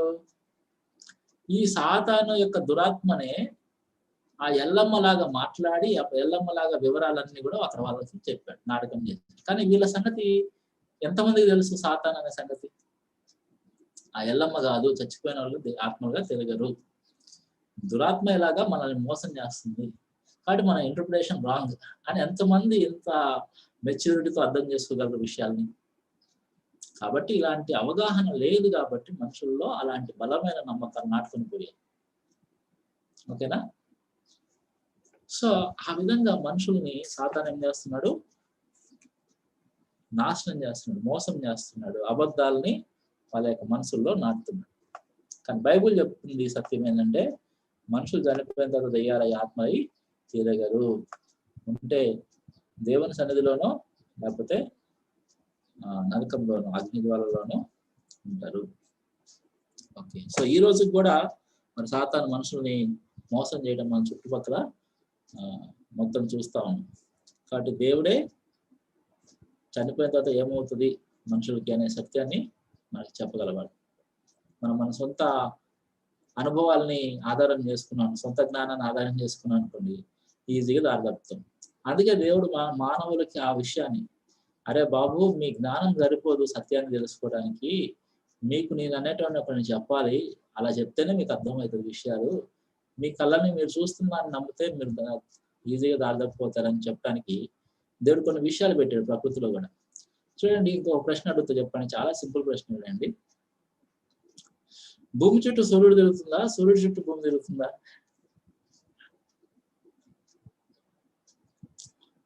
పెద్ద ప్రశ్న అడిగారు సిస్టర్. సూర్యుడు చుట్టూ భూమి తిరుగుతుంది. ఎప్పుడైనా చూసారా అట్లా సూర్యుడు చుట్టూ భూమి తిరగడం చూసారా? చిన్నప్పటి నుంచి ఈ రోజు వరకు, ఇక రేపు జీవితం అంతా కూడా చచ్చిపోయేదాకా కూడా మనం చూసేది, మన కళ్ళతో చూసేది ఏంటి? సూర్యుడే తిరగటం చూస్తాం తప్ప భూమి తిరగటం చూడం. కానీ వాస్తవం ఏంటి? వాస్తవం పూర్తిగా ఆపోజిట్ ఉంది. కాబట్టి మన కళ్ళను నమ్మొచ్చా? మనం చూసే అన్ని వాస్తవాలు అనుకోవచ్చా? లేదు. కాబట్టి ఖచ్చితంగా we need some help beyond our perception. మనం చూస్తున్న దానికి అతీతమైనటువంటి సహాయం మనకు ఉంటే తప్ప మనం సత్యం తెలుసుకోలేము అని మానవుడికి ప్రతిరోజు గుర్తు చేయడానికి బహుశా దేవుడు ఇట్లా పెట్టాడు. వాస్తవానికి తిరిగేది భూమి, కానీ సూర్యుడు తిరుగుతుంది అనుకుంటాం. ఈరోజు మాట్లాడే మన భాషలో కూడా sun rises in the east, sun sets in the west అంటాం మనం కదా. కానీ సన్ రైజ్ అవటం ఉండదు, సెట్ అవటం ఉండదు. భూమి సూర్యుడు చుట్టూ తిరగటాలు ఉంటాయి అన్నమాట కదా. రైట్. సో సత్యం తెలుసుకోవాలంటే మనకి ఒక సహాయం చేయాలి. మరి మనకు ఎలా తెలుసు? మనం ఎంత ఖచ్చితంగా చెప్తున్నాం చూడండి, కళ్ళ కట్టినట్టు కనపడుతుంది రోజు, ప్రతిరోజు చిన్నప్పటి నుంచి మనం చూసిందే సూర్యుడు తిరగటం. కానీ ఎంత ఖచ్చితంగా కాన్ఫిడెంట్ చెప్తున్నారు? లేదు, సూర్యుడు కాదు తిరిగేది, భూమే. ఏం కాన్ఫిడెన్స్ అసలు! మీకు ఎలా తెలుసు అసలుకి? మీరు ఎన్నడూ చూడలేదు, భవిష్యత్తులో కూడా చూడరు నాకు తెలిసి. ఎలా తెలుసు చెప్పండి మీకు? అది జస్ట్ మీ నమ్మకమే, మీరు భ్రమలో ఉన్నారంట. నేను ఏమంటారు మీరు? అదే బ్రదర్, భ్రమేంది బ్రదర్, చిన్నప్పటి నుంచి మీరు చదువుకున్నాం అంటారు. అంటే ఎవరో చెప్పింది మీరు నమ్మారు కదా, స్టిల్ నమ్మకమే కదా అది. కాకపోతే ఎవరు పెడితే వాళ్ళు చెప్పింది కాదు, నమ్మదగిన వాళ్ళు చెప్తే నమ్మారు అంటున్నారు కదా. అదే నేను చెప్తున్నా. So again it comes back to the same thing అనమాట. మనం నమ్మదగిన వాళ్ళు చెప్పిన మాటల్ని నమ్మే మనం జీవిస్తాం ఈ లోకంలో. మనకి ఇటువైపు గుండె ఉంది అని చెప్తారు కదా, ఇక్కడ పొట్టు ఉంటుంది, ఇక్కడ లివర్ ఉంటుంది, ఇక్కడ ప్యాంక్రియాస్ ఉంటాయి, ఇక్కడ మెదడు ఉంటుంది, ఇవన్నీ ఇక్కడ ఊపిరితిత్తులు ఉంటాయి, అన్ని చెప్తుంటాం కదా. మనం చూసినాం ఎప్పుడైనా? ఎవరు చూడలేదు. శవాన్ని కోసి చూద్దామా? అంత ధైర్యం మనకి లేదు. ఎవరో శవాన్ని కోసి చూస్తే వాళ్ళు చెప్తే మనం నమ్ముతున్నాం. అంటే ఎవరో చెప్పింది నమ్మటమే మన జీవితం. అన్ని నేనే చూస్తానంటే కుదరదు. కోసేటప్పుడు పోయి చూడిపో, కష్టం కదా, కళ్ళు తిరిగి పడిపోతాయి. డాక్టర్లే, మా అంకుల అమ్మాయి డాక్టర్, ఆమె డాక్టర్ చదువుకి వెళ్తే ఆ రక్తం చూసి డామ్మని కళ్ళు తిరిగి పడిపోతే ఆమె నీళ్ళు కొట్టి ఆమె తీసుకెళ్ళి వేరే దగ్గర పడుకోబెట్టారు. కొన్ని విషయాలు మనంతలో మనమే తెలుసుకోకుండా వేరే వాళ్ళు చెప్తే తెలుసుకుంటాం. ఎంత ప్రశాంతంగా ఉంటుంది కదా. ఆ తలకాయ నొప్పి అంతా లేదు మనకి. శవాలు కోసుడు, ఎక్కడ ఏముంది చూసుడు, ఇవన్నీ బాధలు లేవు మనకి. సో అది, సో జీవితమే ఎవరో చెప్పింది నమ్మి మనం జీవిస్తున్నప్పుడు వాళ్ళు చెప్పే వాళ్ళు అసలు నిజం చెప్తున్నారు అబద్ధం చెప్తారో తెలియదు. కొన్ని విషయాలు ఇప్పుడు కోర్టు నుంచి మనిషి వచ్చాడో చెప్తారు, అది నిజం అసలుకి కానే కాదు. కానీ అయినా మనం చిన్నప్పటి నుంచి అదే చదువుకొని పెరిగింది. సో నిజం చెప్తారో అబద్ధం చెప్తారో గ్యారంటీ లేని వాళ్ళు చెప్పి నమ్మి మన జీవితాన్ని నడిపిస్తున్నామే. ఖచ్చితంగా నిజం చెప్తాడు, అసలు అబద్ధమే ఆడాడు అనేటువంటి సత్యవంతులైన దేవుడు ఆయన తన మాటలు మనకి ఇచ్చాడు. ఇంకా ఎంత ఎక్కువగా మనం ఆ మాటలు నమ్మాలి చెప్పండి, ఆ దేవుడిని నమ్మాలి చెప్పండి. సో దేవుడు చెప్తున్నాడు, చనిపోయిన తర్వాత మనుషులు దెయ్యాలు తిరగరు, మళ్ళీ భూమి మీద పుట్టుడు ఉండదు, అందరికి కనపడి హాయ్ బాయ్ అని చెప్పి మాట్లాడేది ఉండదు. వాళ్ళు ఉంటే దేవుని విశ్వాసం ఉంచిన వాళ్ళైతే దేవుని సన్నిధిలో ఉంటారు. దేవుని విశ్వాసం ఉంచకపోతే ఆ యాతనకరమైన స్థలంలో ఉంటారనేటువంటి సత్యాన్ని దేవుడు తన వాక్యంలో తెలియజేస్తున్నాడు. సో ముందుకెళ్దాం మనం. రైట్. సో ధనవంతుడు మరణించిన తర్వాత ఏం చేస్తున్నాడు? కేకలేస్తున్నాడు. కనికరం కొరకు కేకలేస్తున్నాడు. చదవండి లూకా సువార్త 16:24. అన్మ్యూట్ చేస్తారు. చదివేన అబ్రహామా, నా యందు కనికరపడి తన వేలికొనను నీళ్ళలో ముంచి నా నాలుకను చల్లార్చుటకు లాజరును పంపుము. చూడండి, నేను ఈ అగ్నిజ్వాలలో యాతన పడుచున్నానని కేకలు వేసి చెప్పాను. ధనవంతుడు అబ్రహాము నా యందు కనికరపడి తన వేలి కొనతో నీళ్ళను ముంచిన నాలుగు చల్లార్చుటకు లాజరును పంపు అని చెప్పి బతిలాడుతున్నాడు. ఈ అగ్నిజ్వాలలో యాతన పడుతున్నాను కేకలేస్తా ఉన్నాడు బాబు. వేలి కొనతో నీళ్లను ముంచి నాకు ఇవ్వడానికి లాజర్ను పంపించమని మొరుపెట్టుకుంటున్నాడు. సో నరకం అనేది బాగా ఎంజాయ్ చేసే ప్లేసా? నేను ఒక ఆయన, మా ఫ్రెండ్ వాళ్ళ ఫ్రెండ్, అతను చెప్తే నేను చచ్చిపోయిన తర్వాత నరకానికి పోతాడు, ఎందుకంటే మా వాళ్ళందరూ, మా బ్యాచ్ అందరూ, మా గ్యాంగ్ అందరు నరకంలో ఉంటుంది, మేమందరం కొంచెం చాలా ఎంజాయ్ చేస్తా ఉంటాం. అట్లాంటిది ఏమో నరకం అనేది అదేదో ఎంజాయ్ చేసే ప్లేస్ కాదు. అది ఏంటది? నరకం అంటే ఆషామాషి కాదన్నా, అది భగభగా మండే అగ్నిగుండమన్నా, మంటలేమో ఆరవు కానరాదు ఏదరి. అవునా? నరకంలో పడిన తర్వాత నరకాన్ని ఎవరు ఎంజాయ్ చేయలేరు, ఆనందించే స్థలం కాదు, యాతన పెట్టబడేటువంటి స్థలం. ధనవంతుడు ఏమంటున్నాడు? ఇక్కడ నేను యాతన పడుతున్నాను అంటున్నాడు. It's a place of torment. ఒకసారి నరకంలో పడిన తర్వాత మరి తప్పించుకునే అవకాశము ఉండదు. సో ఎవరైతే ఈ లోకంలో దేవుని మాటని నమ్మడానికి ఇష్టపడరో అలాంటి వాళ్ళందరూ కూడా ఇదిగో మనం చూస్తున్నాం కదా, ఇలాంటి భయంకరమైనటువంటి స్థలంలోనికి వెళ్ళాల్సి వస్తుంది అన్నమాట. అయితే ఇవన్నీ చూపించేదో భయపెట్టి మభ్యపెట్టి ఏదో దేవుని నమ్ముకున్నట్టుగా చేయడం కాదు. మీరే ఆలోచించండి సమయం తీసుకొని. నిజంగా చనిపోయిన తర్వాత ఏమవుతుంది పరిస్థితి? వాస్తవం ఏంటి? What is the fact about after death? మీరు సమయం తీసుకొని ఆలోచించండి. సో దేవుడు ఏదో మనల్ని భయపెట్టి మభ్యపెట్టి మనల్ని ఏదో తన వైపు తిప్పుకోవాలనుకోవట్లేదు. ఇవన్నీ వాస్తవాలు. అవి మనం ఎన్ని చెప్పినా ఎన్ని వాదించినా కూడా అవి అవి అవిగానే నిల్చుంటాయి. వాస్తవాలు మనం మార్చలేము. మనం నమ్మితే అది నిజమైపోదు, నమ్మకపోతే అది అబద్ధం అయిపోతుంది. మనం ఏం నమ్మినా అది ఎలా ఉందో అది అలానే ఉంటుంది. మన నమ్మకాలు అనేది వాస్తవికతలు నిర్ణయించవు, కానీ వాస్తవాలనే మనం నమ్మడానికి మనం ప్రయత్నం చేయాలి. కాబట్టి ప్రతి పాపాన్ని దేవుడు శిక్షిస్తాడు. దేవుని యొక్క విశ్వాసం ఉంచిన వాళ్ళందరూ కూడా దేవుని యొక్క శిక్షకు గురవుతారు. కాబట్టి చూడండి, పరలోకంలో సాతాను వారిని దురాత్మలు దేవునికి వ్యతిరేకంగా పాపం చేసి తిరుగుబాటు చేస్తాయి. అందుకే కదా దేవుడు నరకం సృష్టించింది. తీర్పు రాసేసాడు దేవుడు వాళ్ళకి. ఏమని? మీరు యుగ యుగాలు నిత్య నరకంలో శిక్షించబడతారు. ఆ సాతాను లాగా పాపం చేసిన మానవుడు కూడా నరకంలో పడాలి. కానీ దేవుడు మానవుని ప్రేమించి సాతానికి లేని అవకాశాన్ని దేవుడు మానవుడికి ఇచ్చాడు. ఏంటది? రక్షకుడు.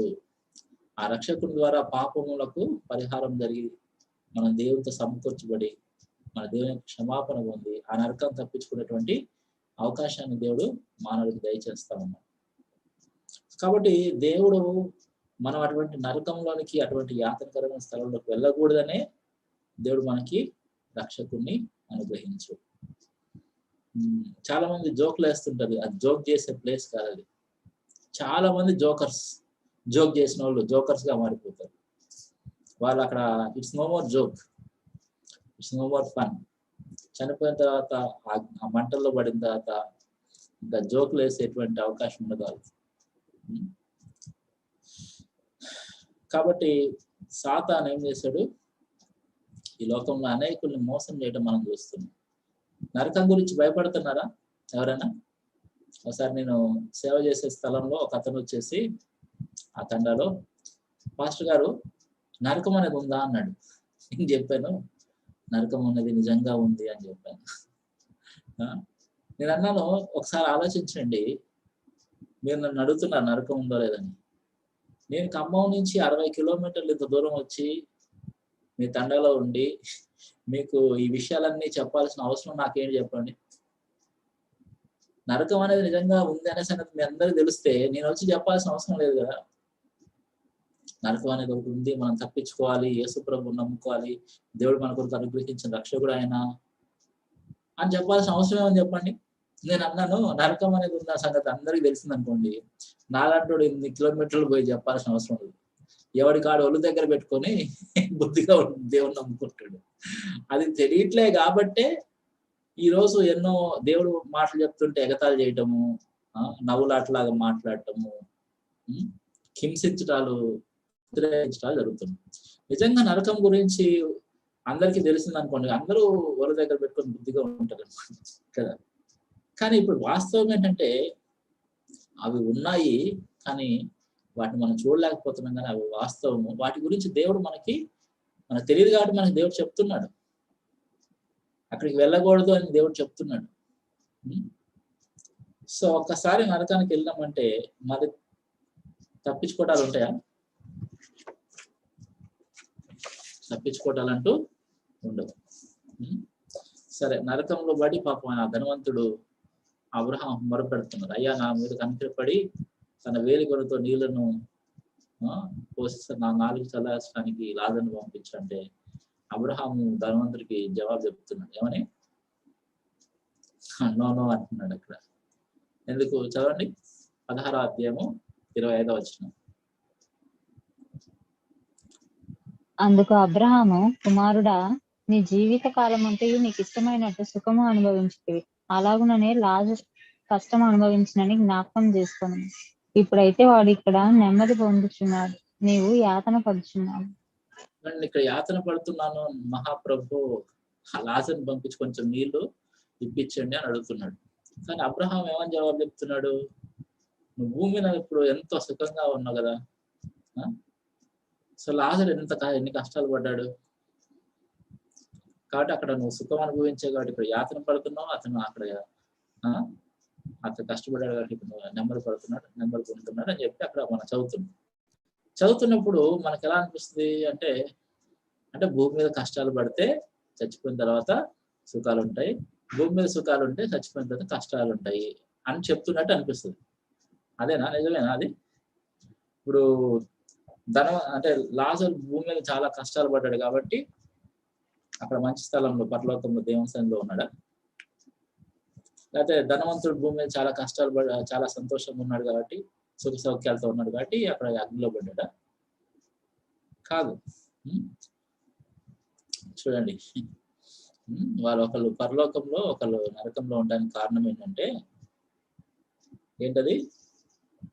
తన పాపం విషయమై దేవునితో ఏకీభవించకపోవడం వలననే ధనవంతుడు యాతరకరమైన భయంకరమైన స్థలంకు వెళ్ళాడు. ఓకేనా? సో తన పాప స్థితిని గుర్తించి నాకు రక్షకుడు అవసరము, దేవుని యొక్క కనికరము క్షమాపణ అవసరము, కాకపోతే నేను నరకానికి వెళ్తాను అనేటువంటి ఆ అవగాహనతో దేవుణ్ణి నమ్ముకోవాలి కదా. సో ధనవంతుడు తన పాప విషయంలో దేవునితో ఒప్పుకోలేదు, మారుమనసు లేదు, దేవుని విశ్వాసం లేదు. ఆ కారణాన్ని బట్టి అగ్నిజ్వాలలో ఉన్నాడు తప్ప ఆయన భూమి మీద ఏదో ధనవంతుడిగా ఉండి సుఖ సౌఖ్యాలు అనుభవించాడు కాబట్టి నరకంలో లేడు. ఎందుకున్నాడు ధనవంతుడు నరకంలో? భూమి మీద ఉన్నప్పుడు తన పాప స్థితిని తను ఒప్పుకొని దేవుని విశ్వాసం నుంచి దేవుడు అనుగ్రహించే రక్షకుడిని కొరకు ఎదురు చూడలేదు. సో మరి లాజరు ఎందుకున్నాడు పరలోకంలో? లాజరు తాను పాపినని దేవునితో ఏకీభవించాడు, తన పాప స్థితిని ఒప్పుకొని దేవుడు నన్ను రక్షకుడి ద్వారా రక్షిస్తే తప్ప తనకి ఇంకొక దిక్కేది కూడా లేదు అని లాజరు దేవుడు అనుగ్రహించేటువంటి రక్షకుడిని నమ్ముకున్నాడు. అంతేగాని ఏదో భూమి మీద చాలా కష్టాలు పడ్డాడు, సర్లే ఇక చచ్చిపోయావు కదా, ఎప్పటికైనా విశ్రాంతి తీసుకోవాలని నెమ్మదికరమైన స్థలం లేదు. సో మనము చనిపోయిన తర్వాత నరకంలో ఉంటామో పరలోకంలో ఉంటామో అనేది దేని మీద ఆధారపడిందంటే, ఈ లోకంలో మనం ధనవంతులుగా ఉన్నామా దరిద్రులుగా ఉన్నామనే దాన్ని బట్టి కాదు. Money makes no difference about our eternal destiny. మన నిత్యమైన గమ్యం విషయంలో డబ్బు ఏ మాత్రం కూడా మనం అవుతుంది. డబ్బుని కూడా చాలా మంది పరలోకంలో ఉన్నారు. డబ్బునోళ్ళు, ఈ లోకంలో డబ్బున్న వాళ్ళు, ధనవంతులు కూడా దేవుని యందు విశ్వాసం నుంచి పరలోకంలో ఉన్న వాళ్ళు ఉన్నారు. ఈ లోకంలో పేదలుగా ఉండి కూడా నరకంలో పడ్డవాళ్ళు కూడా ఉన్నారు. రెండు రకాల దరిద్రం అన్నమాట, దౌర్భాగ్యం. ఇటు ఈ లోకంలో సంతోషం లేదు, ఆ లోకంలో సంతోషం లేదు. కాబట్టి డబ్బు ఉందా లేదా అనేది కాదు డిఫరెన్స్ అనేది. మనం దేవుని విశ్వాసం ఉంచామా లేదా అనే దాన్ని బట్టి మనం ఎక్కడ ఉంటాం అనేది ఆధారపడి ఉంటుంది. సో ఒకసారి నరకంలో పడిన తర్వాత ఆ నిత్యమైన శిక్ష నుండి విడుదల పొందే అవకాశమే లేదు. సో మళ్ళీ తప్పించుకునే అవకాశం ఉండదు. సో ధనవంతుడు ఎక్కడ ఉన్నాడని చెప్పుకున్నాం మనం? చెప్పాలి, అన్మ్యూట్ చేసి చెప్పాలి. ధనవంతుడు ఎక్కడ? ధనవంతుడు. సో యేసు ప్రభు చెప్తున్నప్పటికే ధనవంతుడు ఎక్కడున్నాడు? నరకంలో ఉన్నాడు. ఓకే, యేసు ప్రభు తర్వాత 2000 సంవత్సరాలు గడిచింది కదా ఇప్పటికి. మరి ఇప్పుడు ఎక్కడ ఉన్నాడు ధనవంతుడు? ఇప్పుడు కూడా నరకంలోనే ఉన్నాడు. చూడండి ఎంత భయంకరం కదా. ఒక క్షణం మనం ఒక గంట సేపు ఎండలో ఉండడానికి చచ్చిపోతాం, అల్లాడిపోతుంటాం.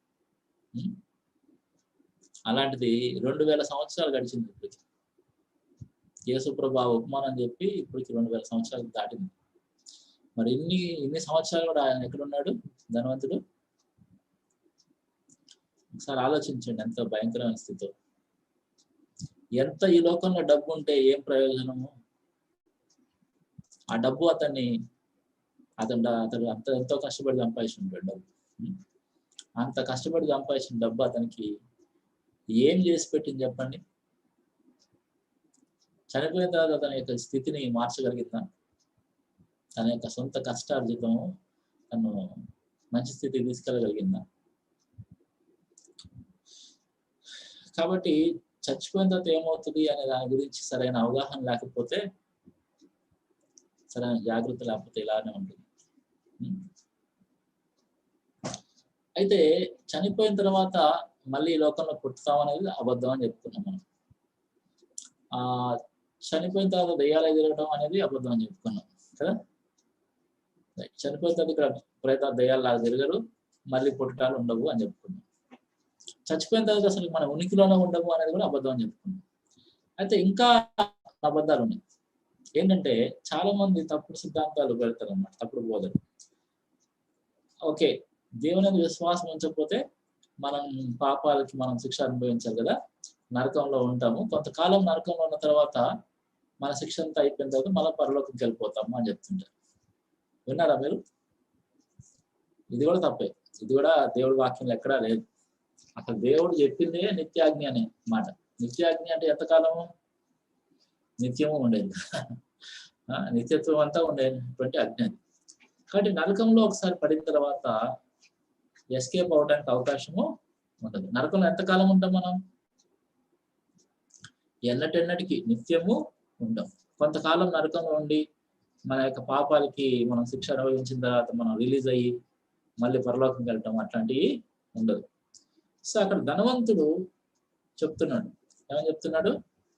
లాజరును పంపింది ఆయన అబ్రహామా నా నాలుక చలాస్తానికి అని అంటున్నాడు. కానీ అబ్రహాం అన్నాడు, నాయన ఇక్కడ వాళ్ళు అక్కడికి, అక్కడ వాళ్ళు ఇక్కడికి రాకుండా మధ్యలో అగాధం ఉంది అన్నాడు. అంటే నరకం నుంచి తప్పించుకోవడానికి కూడా లేదు. జైలు వేస్తే జైలు నుంచి తప్పించుకుంటున్నారు కదా, జైలు నుంచి తప్పించుకోవడం, సెంట్రల్ జైలు నుంచి కూడా తప్పించుకోవడానికి. కానీ దేవుడు నరకంలో వేస్తే నరకం నుంచి తప్పించుకోవడానికి ఉంటాయా? నరకంలో కూడా తెలియకుండా సీక్రెట్ గా గోడలు పారిపోవడానికి ఉంటాయా? నరకం నుంచి తప్పించుకోవడాలు అనేవి ఉండవు. చుట్టూ అగాధం ఉంది, ఇంకేడ తప్పించుకుంటారు? ఓకే, సో ఒకసారి నరకంలో పడిన తర్వాత ఆ నిత్యమైన శిక్ష నుంచి విడుదల పొందే అవకాశమే ఉండదు. ఓకే, స్టోరీలో ముందుకెళ్దాం. 16వ అధ్యాయం 26వ వచనం చదువుతారా?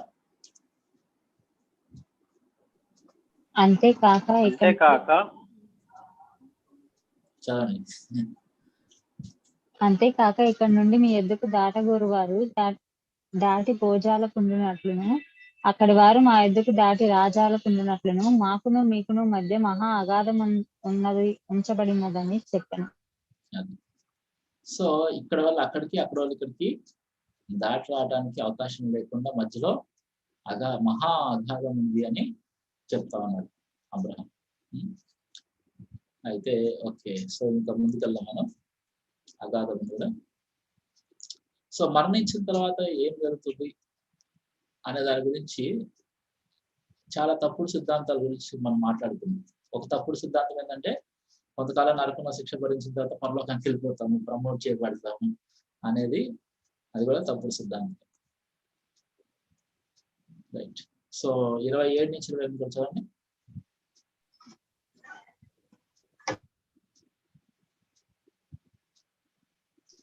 అప్పుడు అతడు, తండ్రి అలాగైతే నాకు 5 సహోదరులు ఉన్నారు, వారును ఈ వేదనకరమైన స్థలమునకు రాకుండా వారికి సాక్ష్యం ఇచ్చుటకై నా తండ్రి ఇంటికి వారిని పంపవలనని నిన్ను వేడుకొంచున్నాను అని. ఓకే, ఇక్కడ గమనించండి, ధనవంతుడు అబ్రహాంతో మాట్లాడుతున్న మాటలు గమనించండి. ఏమంటున్నాడు? ఓకే, సో లాజరుని పంపించి నా నాలుగు చదాష్టం అనేది మధ్యలో మహా అగాధం కాబట్టి వీలు పడదు. అయితే లాజర్ని నా దగ్గర పంపించకండి, భూమి మీద నాకు ఇంకా 5 సహోదరులు ఉన్నారు,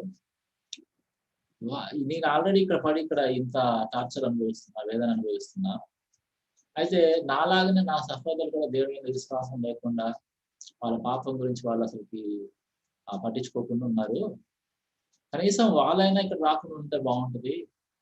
కాబట్టి వాళ్ళు ఈ వేదనకరమైన స్థలంలోకి రాకుండా వారికి ఈ విషయాలన్నీ అర్థమయ్యేటట్టు చెప్పడానికి మా సహోదరుల దగ్గర నా తండ్రి ఇంటికి లాజర్ని పంపించమని బతిలాడుకుంటున్నాడు ధనవంతుడు. సో గమనించండి, అంటే నరకంలో ఉండి కూడా భూమి మీద ఉన్నటువంటి తన బంధువుల గురించి, తన కుటుంబ సభ్యుల గురించి అర్థమవుతుంటాను. వాళ్ళు గుర్తొస్తున్నారు. ఇంకా చనిపోయిన తర్వాత అంతా మర్చిపోతామా? మర్చిపోము. భూమి మీద ఉన్న వాళ్ళందరూ కూడా గుర్తుంటారు. కాబట్టి వాళ్ళైనా సరే ఇక్కడ రాకుండా ఉంటే బాగుందని తను అనుకుంటున్నాను. మీరు కూడా ఒకసారి ఆలోచించండి. మీకు తెలిసిన ఎంతమంది మీ కుటుంబ సభ్యులు కానీ, స్నేహితులు కానీ, బంధువులు కానీ దేవుని నమ్ముకోకుండా మరణించిన వాళ్ళు మరి ఆ విధంగా నరకంలో ఉంటారు. వాళ్ళు మీ గురించి లేకపోతే మీ కుటుంబ సభ్యులు అలాంటి స్థితికి రాకుండా ఉండాలని ఆలోచిస్తున్నారు. ధనవంతుడు ఏమనుకుంటున్నాడు?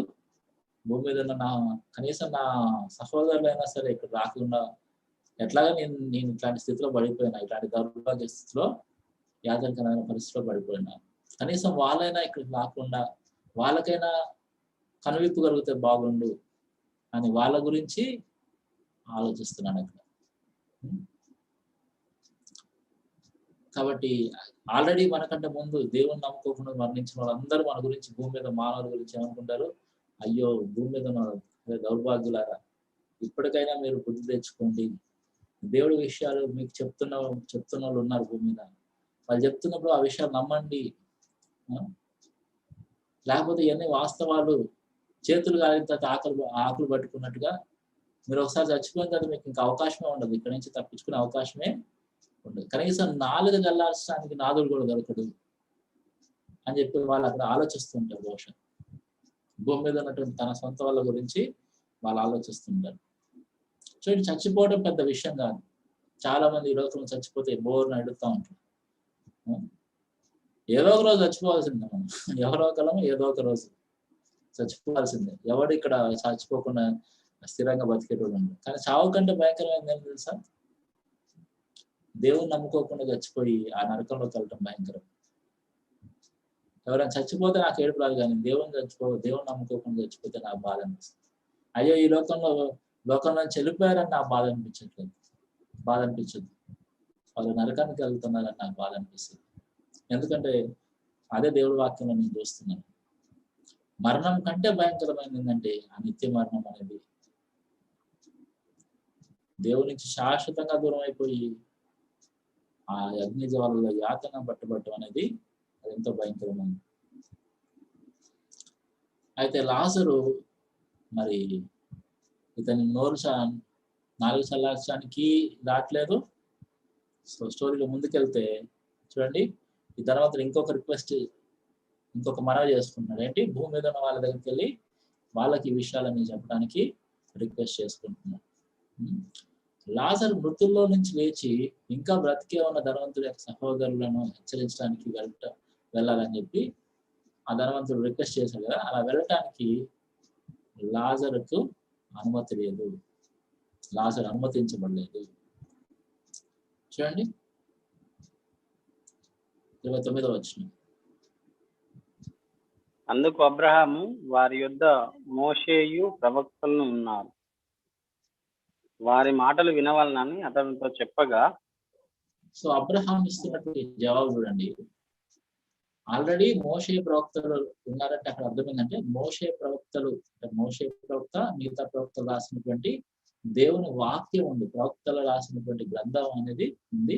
ఆ దేవుడి వాక్యాన్ని గురించి మాట్లాడి ఆ దేవుడి వాక్యంలో ఉన్న సత్యాల గురించి చెప్పేటువంటి వాళ్ళు కూడా ఉన్నారు భూమి మీద. ఆ విషయాలు వాళ్ళు వినాలి, ఆ విషయాలు వాళ్ళు నమ్మాలి, ఆ విషయాల ద్వారా హెచ్చరిక పొందాలి.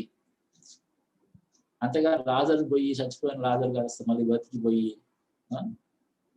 అయ్యో మీ అన్న పాపం బాధపడుతున్నాడు అక్కడ, మీరైనా సరే అట్లాంటి పరిస్థితులు రావద్దని చెప్పేసి ఆయన కోరుకొని నన్ను బతిలాడితే నేను వచ్చినా అని చెప్పడం అనేది నో, ఇట్స్ నాట్ అలౌడ్, అది అనుమతించబడలేదు.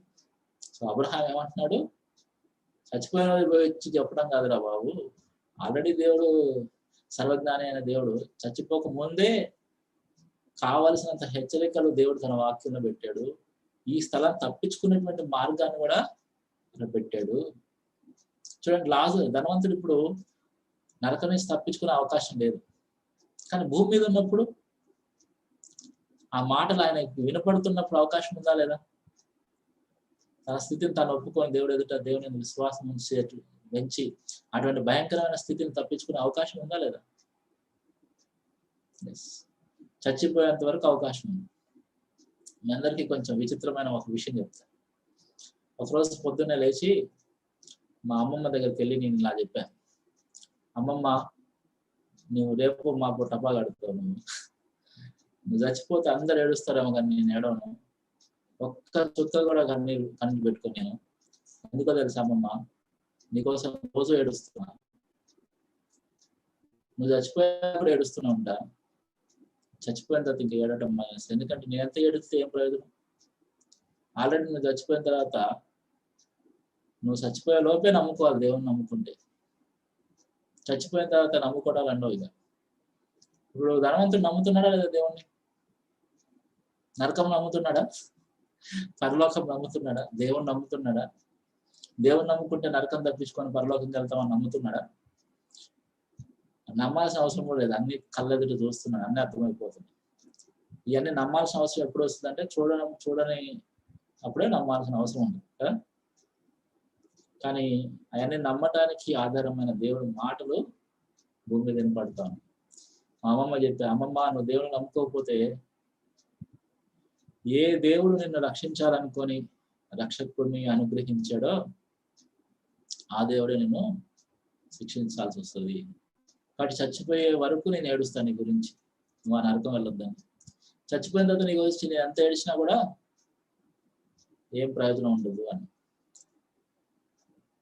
కాబట్టి చూడండి, ఈ లోకంలో ఉన్నప్పుడే దేవుడిని నమ్ముకోవాలి, దేవుడి మాటలు వినపడుతున్నాయి.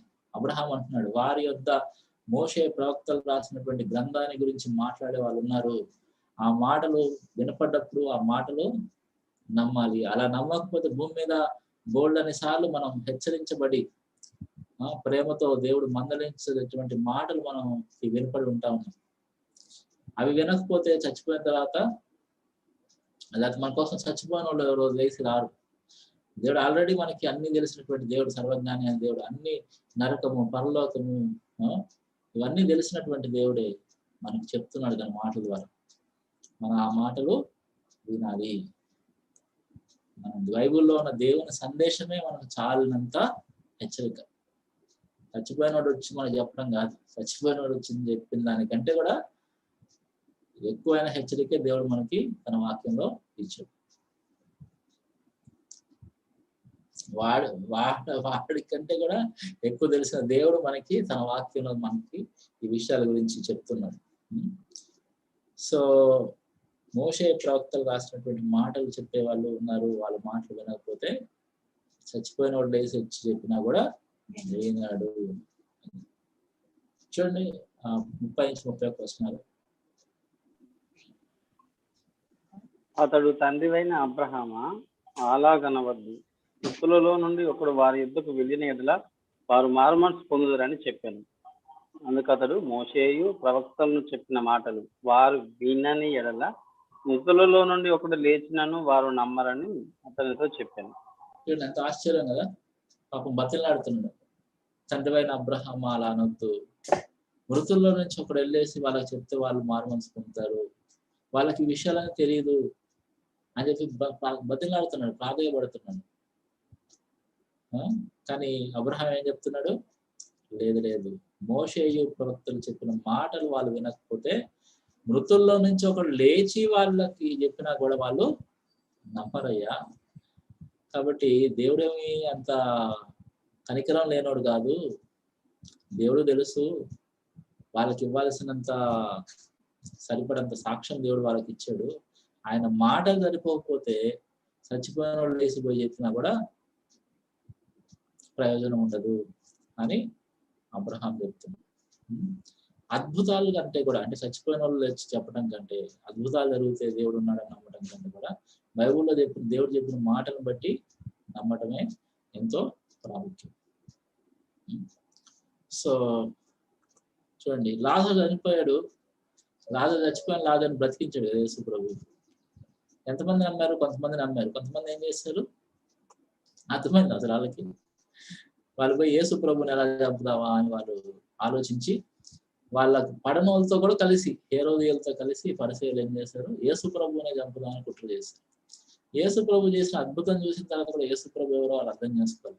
అంటే అద్భుతం అనేది మన విశ్వాసంలో రావడానికి సహాయం చేస్తా, అందరికీ సహాయం చేయాలి.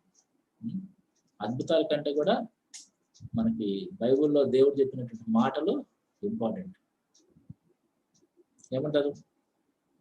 అవునా కదా? సో దేవుడు వాక్యంలో ఉన్నటువంటి విషయాలు మనం నమ్మకపోతే, దేవుడి వాక్యంలో ఉన్న విషయాలు మనం నమ్మకపోతే అద్భుతాలు జరిగిన నమ్మము, చచ్చిపోయిన వాళ్ళు వచ్చి చెప్పిన మన నమ్మము, ఏం చెప్పినా నమ్మము. ఇక్కడ ఒక జస్ట్ స్మాల్ ఒక ఇన్సిడెంట్ గురించి చెప్తాను. చెప్పమంటారా వద్దంటారా? ఓకే. సో నేను చిన్నప్పుడు మేము కూడా ఒక కాంపౌండ్ లో, అంటే చాలా ఇల్లు ఉంటాయి అక్కడ, ఒక ఇంటి పక్కన ఇంకొక ఇల్లు, అవన్నీ కూడా ఒక కాంపౌండ్ లో ఉంటాయి అన్నమాట. అక్కడ రెంట్కుండే వాళ్ళం. అయితే నేను దేవుని నమ్ముకున్న తర్వాత అక్కడ మా ఇంటి పక్కన ఉన్నటువంటి చాలా మంది కోసం వాళ్ళు దేవుని తెలుసుకోవాలని ప్రార్థన చేస్తూ ఉండేవాళ్ళు. అయితే మా ఇంటి పక్కనే మా మమ్మీతో పాటు ఆఫీస్లో పనిచేసే ఒక ఆంటీ ఉన్నారు. ఆంటీ విగ్రహారాధన చేస్తుండే వాళ్ళు, వాళ్ళకి వేసుకోవో తెలీదు. అయితే వాళ్ళు కూడా దేవుని తెలుసుకోవాలని ప్రార్థన చేస్తూ ఉన్నారు. బాగా పూజలు చేసేది అనమాట ఆమె. అలాంటిది నేను చాలా కాలం, మేము అక్కడి నుంచి ట్రాన్స్ఫర్, అంటే నేను హైదరాబాద్ చదువుకుంటున్నా, అక్కడి నుంచి చేసి వేరే దగ్గరికి వెళ్ళిపోయాము. వాళ్ళ కోసం ప్రార్థన చేస్తుంటే నాకు అర్థమైంది, నాకు తెలిసింది ఏంటంటే వార్త, ఈ ఆంటీ ప్రభువు నమ్ముకుంది, యేసు ప్రభువు నమ్ముకుంది తెలిసింది. అర్రే నేను అసలు ఎంత హ్యాపీ ఫీల్ అయ్యానంటే, ఆహా నేను ప్రార్థన చేయగానే ఒకరికి మారిపోయారు, యేసు నమ్ముకున్నారని హ్యాపీ ఫీల్ అయ్యారు. అయితే ఆమె యేసు ప్రభువు నమ్ముకుందని విన్నా తప్ప ఎప్పుడు తను కలవలేదు, మాట్లాడలేదు. మా మమ్మీకి ఫ్రెండ్ కాబట్టి అమ్మ మా ఇంటికి ఒకసారి వచ్చిందన్నమాట. నేను బయట నుంచి వచ్చి ఇంటికి చూడగానే ఆంటీ మా ఇంట్లో ఉంది. అర్రే నేను అసలు షాక్ అయినా, అసలు ఆంటీకి మా మమ్మీ పడదు. అట్లాంటిది ఆమె యేసు ప్రభువు నమ్ముకుంది, మా మమ్మీ తన ఫ్రెండ్స్ అయిపోయారు, మళ్ళీ మా ఇంటికి వచ్చింది అనమాట. అయితే ఎంతో కాలం నుంచి నేను ఈగర్గా వెయిట్ చేస్తున్నారు అనమాట. అసలు ఈ ఆంటీ ఎలా నమ్ముకుంది దేవుణ్ణి, ఏంటి తెలుసుకోవాలని వెయిట్ చేస్తూ ఆమెను అడిగారు అనమాట. అంటే అసలు ఎలా నమ్ముకున్నారు మీరు చెప్పండి, అసలు నాకు ఎప్పటి నుంచో వినాలని ఎంత ఎదురు చూస్తా ఉన్నా అన్న. అంటే తను చెప్పింది ఏంటంటే వాళ్ళ వదిన గారు చర్చికి వెళ్ళేదంట. ఆ వదిన గారు తనకు చెప్పిందంట దేవుణ్ణి నమ్ముకోమని. చాలాసార్లు చెప్తుండేది కానీ నేను నమ్మేదాన్ని కాదు. నా కొడుకు, తనకు ఒక కుమారుడు ఉన్నాడు, వాడికి ఏం జరిగిందంటే చేతులకి స్కిన్ ఎలర్జీ లాగా వచ్చేసి మొత్తం పొక్కులు వస్తుంది బాడీ అంతా. అయితే చాలా మంది స్కిన్ స్పెషలిస్ట్కి చూపించారు, అటు ఇటు తీసుకెళ్లారు, ఏం ప్రయోజనం లేదు. అలాంటి సందర్భంలో అంటే డాక్టర్లు కూడా హెల్ప్ చేయలేనటువంటి సమస్యతో ఉన్న సందర్భంలో వీళ్ళ వదిన గారు ఆమె చర్చకి వెళ్తుంది. ఆమె యేసు ప్రభు నమ్ముకోవే, యేసు ప్రభు ఎలాంటి రోగమైనా బాగు చేస్తాడు అని చెప్పిందంట. అయితే చాలా పూజలు చేసేదంట ఇవ. ఎన్ని పూజలు చేసినా, ఎంతమంది దేవులు వేడుకున్నా ఏం ప్రయోజనం లేకుండా ఉందంట. ఆ రోజు రాత్రి ఆమె బాగా ఏడ్చుకుంటూ వీళ్ళ వదిన గారు చెప్పిన మాటలు గుర్తొచ్చి, యేసు ప్రభువా, మా వదిన ఇలా చెప్పేది నీ గురించి, నిజంగా నువ్వు దేవుడు అయితే నా పిల్లోడిని నువ్వు స్వస్థపరిస్తే నేను నిన్ను నమ్ముకుంటాను, వేరే దేవుళ్ళు ఎవరిని పూజలు చేయను అని చెప్పి మనసులో అనుకుందంట. అనుకొని ఆ రాత్రి పడుకుందంట. గెస్ వాట్, పొద్దున్నే లేచిన తర్వాత ఏం జరిగింది తెలుసా? ఆడు కొడుకు వచ్చేసి మమ్మీ నాకు మొత్తం బాగైపోయింది మమ్మీ అన్నాడు. అరే ఇంద్రా అని చూస్తే మొత్తం బాగైపోయాడు, పూర్తిగా కంప్లీట్ గా బాగైపోయాడు. ఏది జస్ట్ రాత్రి అనుకుందామా, జస్ట్ ఉదయం కల్లా వాడు బాగైపోయాడు. చిన్నప్పుడు నేను చూస్తా కూడా వాడు అంటున్నాడు. చిన్నప్పుడు తెల్లారేసరికి వాడు బాగైపోయాడు. ఇక అప్పుడు ఆమెకి ఎంత హ్యాపీ అనిపించిందంటే, నిజంగా యేసు ప్రభు నిజమైన దేవుడు కదా, ఇంతమంది దేవులకు పూజలు చేసిన, ఎంతమంది డాక్టర్ దగ్గరికి వెళ్ళినా బాగుపడింది, ఇలా బాగుపడ్డాడే అని చెప్పేసి ఆమె యేసు ప్రభుని నమ్మేసుకుంది. యేసు ప్రభుని నమ్ముకొని ఆ వీధిలో ఆ కాంపౌండ్ అందరూ హిందువులే. ఈమెం చేసిందంటే ఆవేశంలో ఆ మిగతా దేవుళ్ళ ఫోటోలని తీసేసి పడేయబోతుంది. మిగతా వాళ్ళందరూ అలిసారు, దేవుళ్ళ ఫోటోలు అట్లా పడేస్తారని ఆమె అలిసారు. అంటే అంతగా ఆమె దేవుని నమ్ముకుందనమాట. అయితే ఆ విధంగా దేవుని నమ్ముకున్నానని మా ఇంట్లో కూర్చొని నాకు సాక్ష్యం చెప్తున్నాను. సాక్ష్యం చెప్తుంటే నేను అంతా విన్న తర్వాత ఓకే ఆంటీ, సో మంచిది, ఆ రోజు మీరు ప్రార్థన చేశారు, యేసు ప్రభువా నాకు కొడుకుని బాగా స్వస్థపరిస్తే నేను నమ్ముకుంటానని ప్రార్థన చేశారు, స్వస్థత జరిగింది కాబట్టి మీరు దేవుడు నమ్ముకున్నారు, నమ్మకం జరిగింది, బాగుంది. అయితే నేను ఒక ప్రశ్న అడుగుతానండి, చెప్పండి, ఆ రోజు నిజంగా మీరు ప్రార్థన చేశారు, తెల్లారింది, మీ కొడుకు బాగా కాలేదనుకోండి, అప్పుడు యేసు ప్రభు దేవుడు కాదా అండి అన్న. అర్థమైందా నా ప్రశ్న? అయితే ఇదంతా మా మమ్మీ అక్కడ వంటగదిలో నుంచి వింటుంది. నేను ఆంటీని ప్రశ్నిస్తాండే, ఒరే ఆమెను వదిలేరా బాబు, ఆమె ఏదో ఒక దేవుడు నమ్ముకుంది కదా అని. కాదు, అలా నమ్ముకోవడం కాదు దేవుడు కోరుకునేది. ఏదో రోగాలు బాగా అయితేనో, ఏదో కలిసి వస్తేనో దేవుడు నమ్ముకోవడం కాదు. సో నేను ఆమెను ప్రశ్న అడుగుతున్నా, ఏమని అడుగుతున్నా అంటే, ఒకవేళ రోగం బాగా కాకపోతే మీరు దేవుడు నమ్ముకున్నా ఉండేవాళ్ళ? ఖచ్చితంగా దేవుడు నమ్ముకొని ఉండేవారు వాళ్ళు కాదు. అంటే మీరు నమ్ముకుంటేనే ఆయన నిజమైన దేవుడా? మీరు నమ్ముకోకపోతే ఆయన నిజమైన దేవుడు కాదా? సరే, అసలు రోగం బాగు కాకపోవడం అనేది అసలు అవకాశమే లేదు. ఎందుకంటే ఆల్రెడీ బాగా అయిపోయాడు కదా, ఆల్రెడీ బాగా అయిపోయాడు కాబట్టి మీరు నమ్ముకున్నారు. కాబట్టి నేను ఇలా అడగడం కూడా కరెక్ట్ కాదు.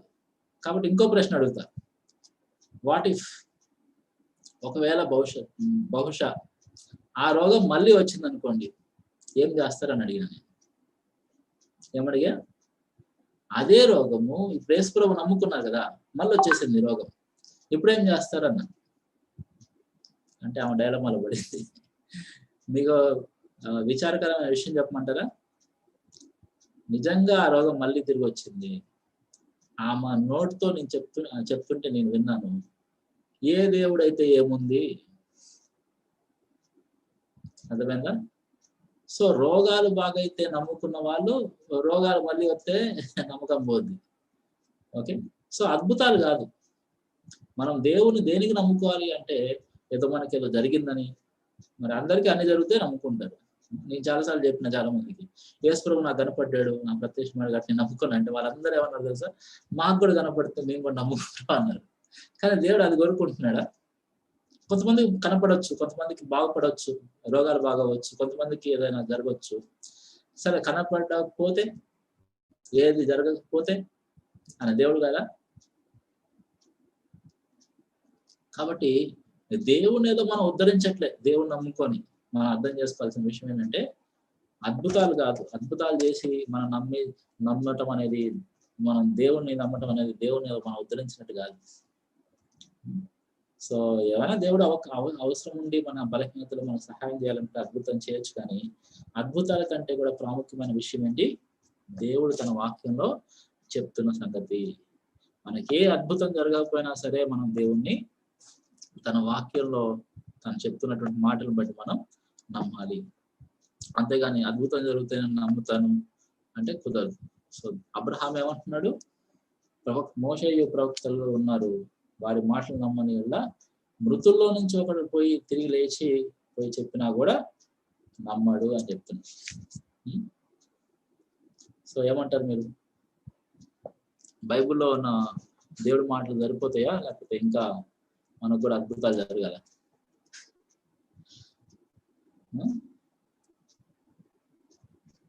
బైబిల్లోని దేవుని సందేశం మనకు చాలినంత హెచ్చరిక.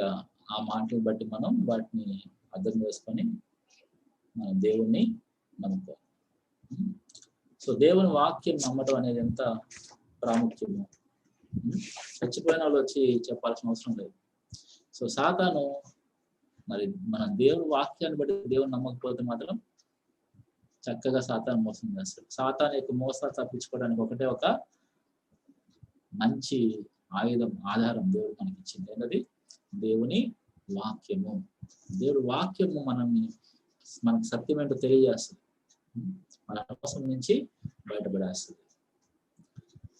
ఓకే, సో మనుషులందరూ ఆ దేవుడి వాక్యంలో ఉన్నటువంటి ఆ సత్యాలను తెలుసుకోక డబ్బే సర్వస్వం అనుకుంటూ ఈ లోకంలో సుఖ సౌఖ్యాలు, భోగభాగ్యాలు, ఆటపాటలు, విందులు, వినోదాలు ఇవే సర్వస్వం అనుకుంటూ అసలైన విషయాల గురించి దేవుడు తన వాక్యంలో చెప్తా ఉంటే వాటిని నిర్లక్ష్య పెడతా ఉన్నారు.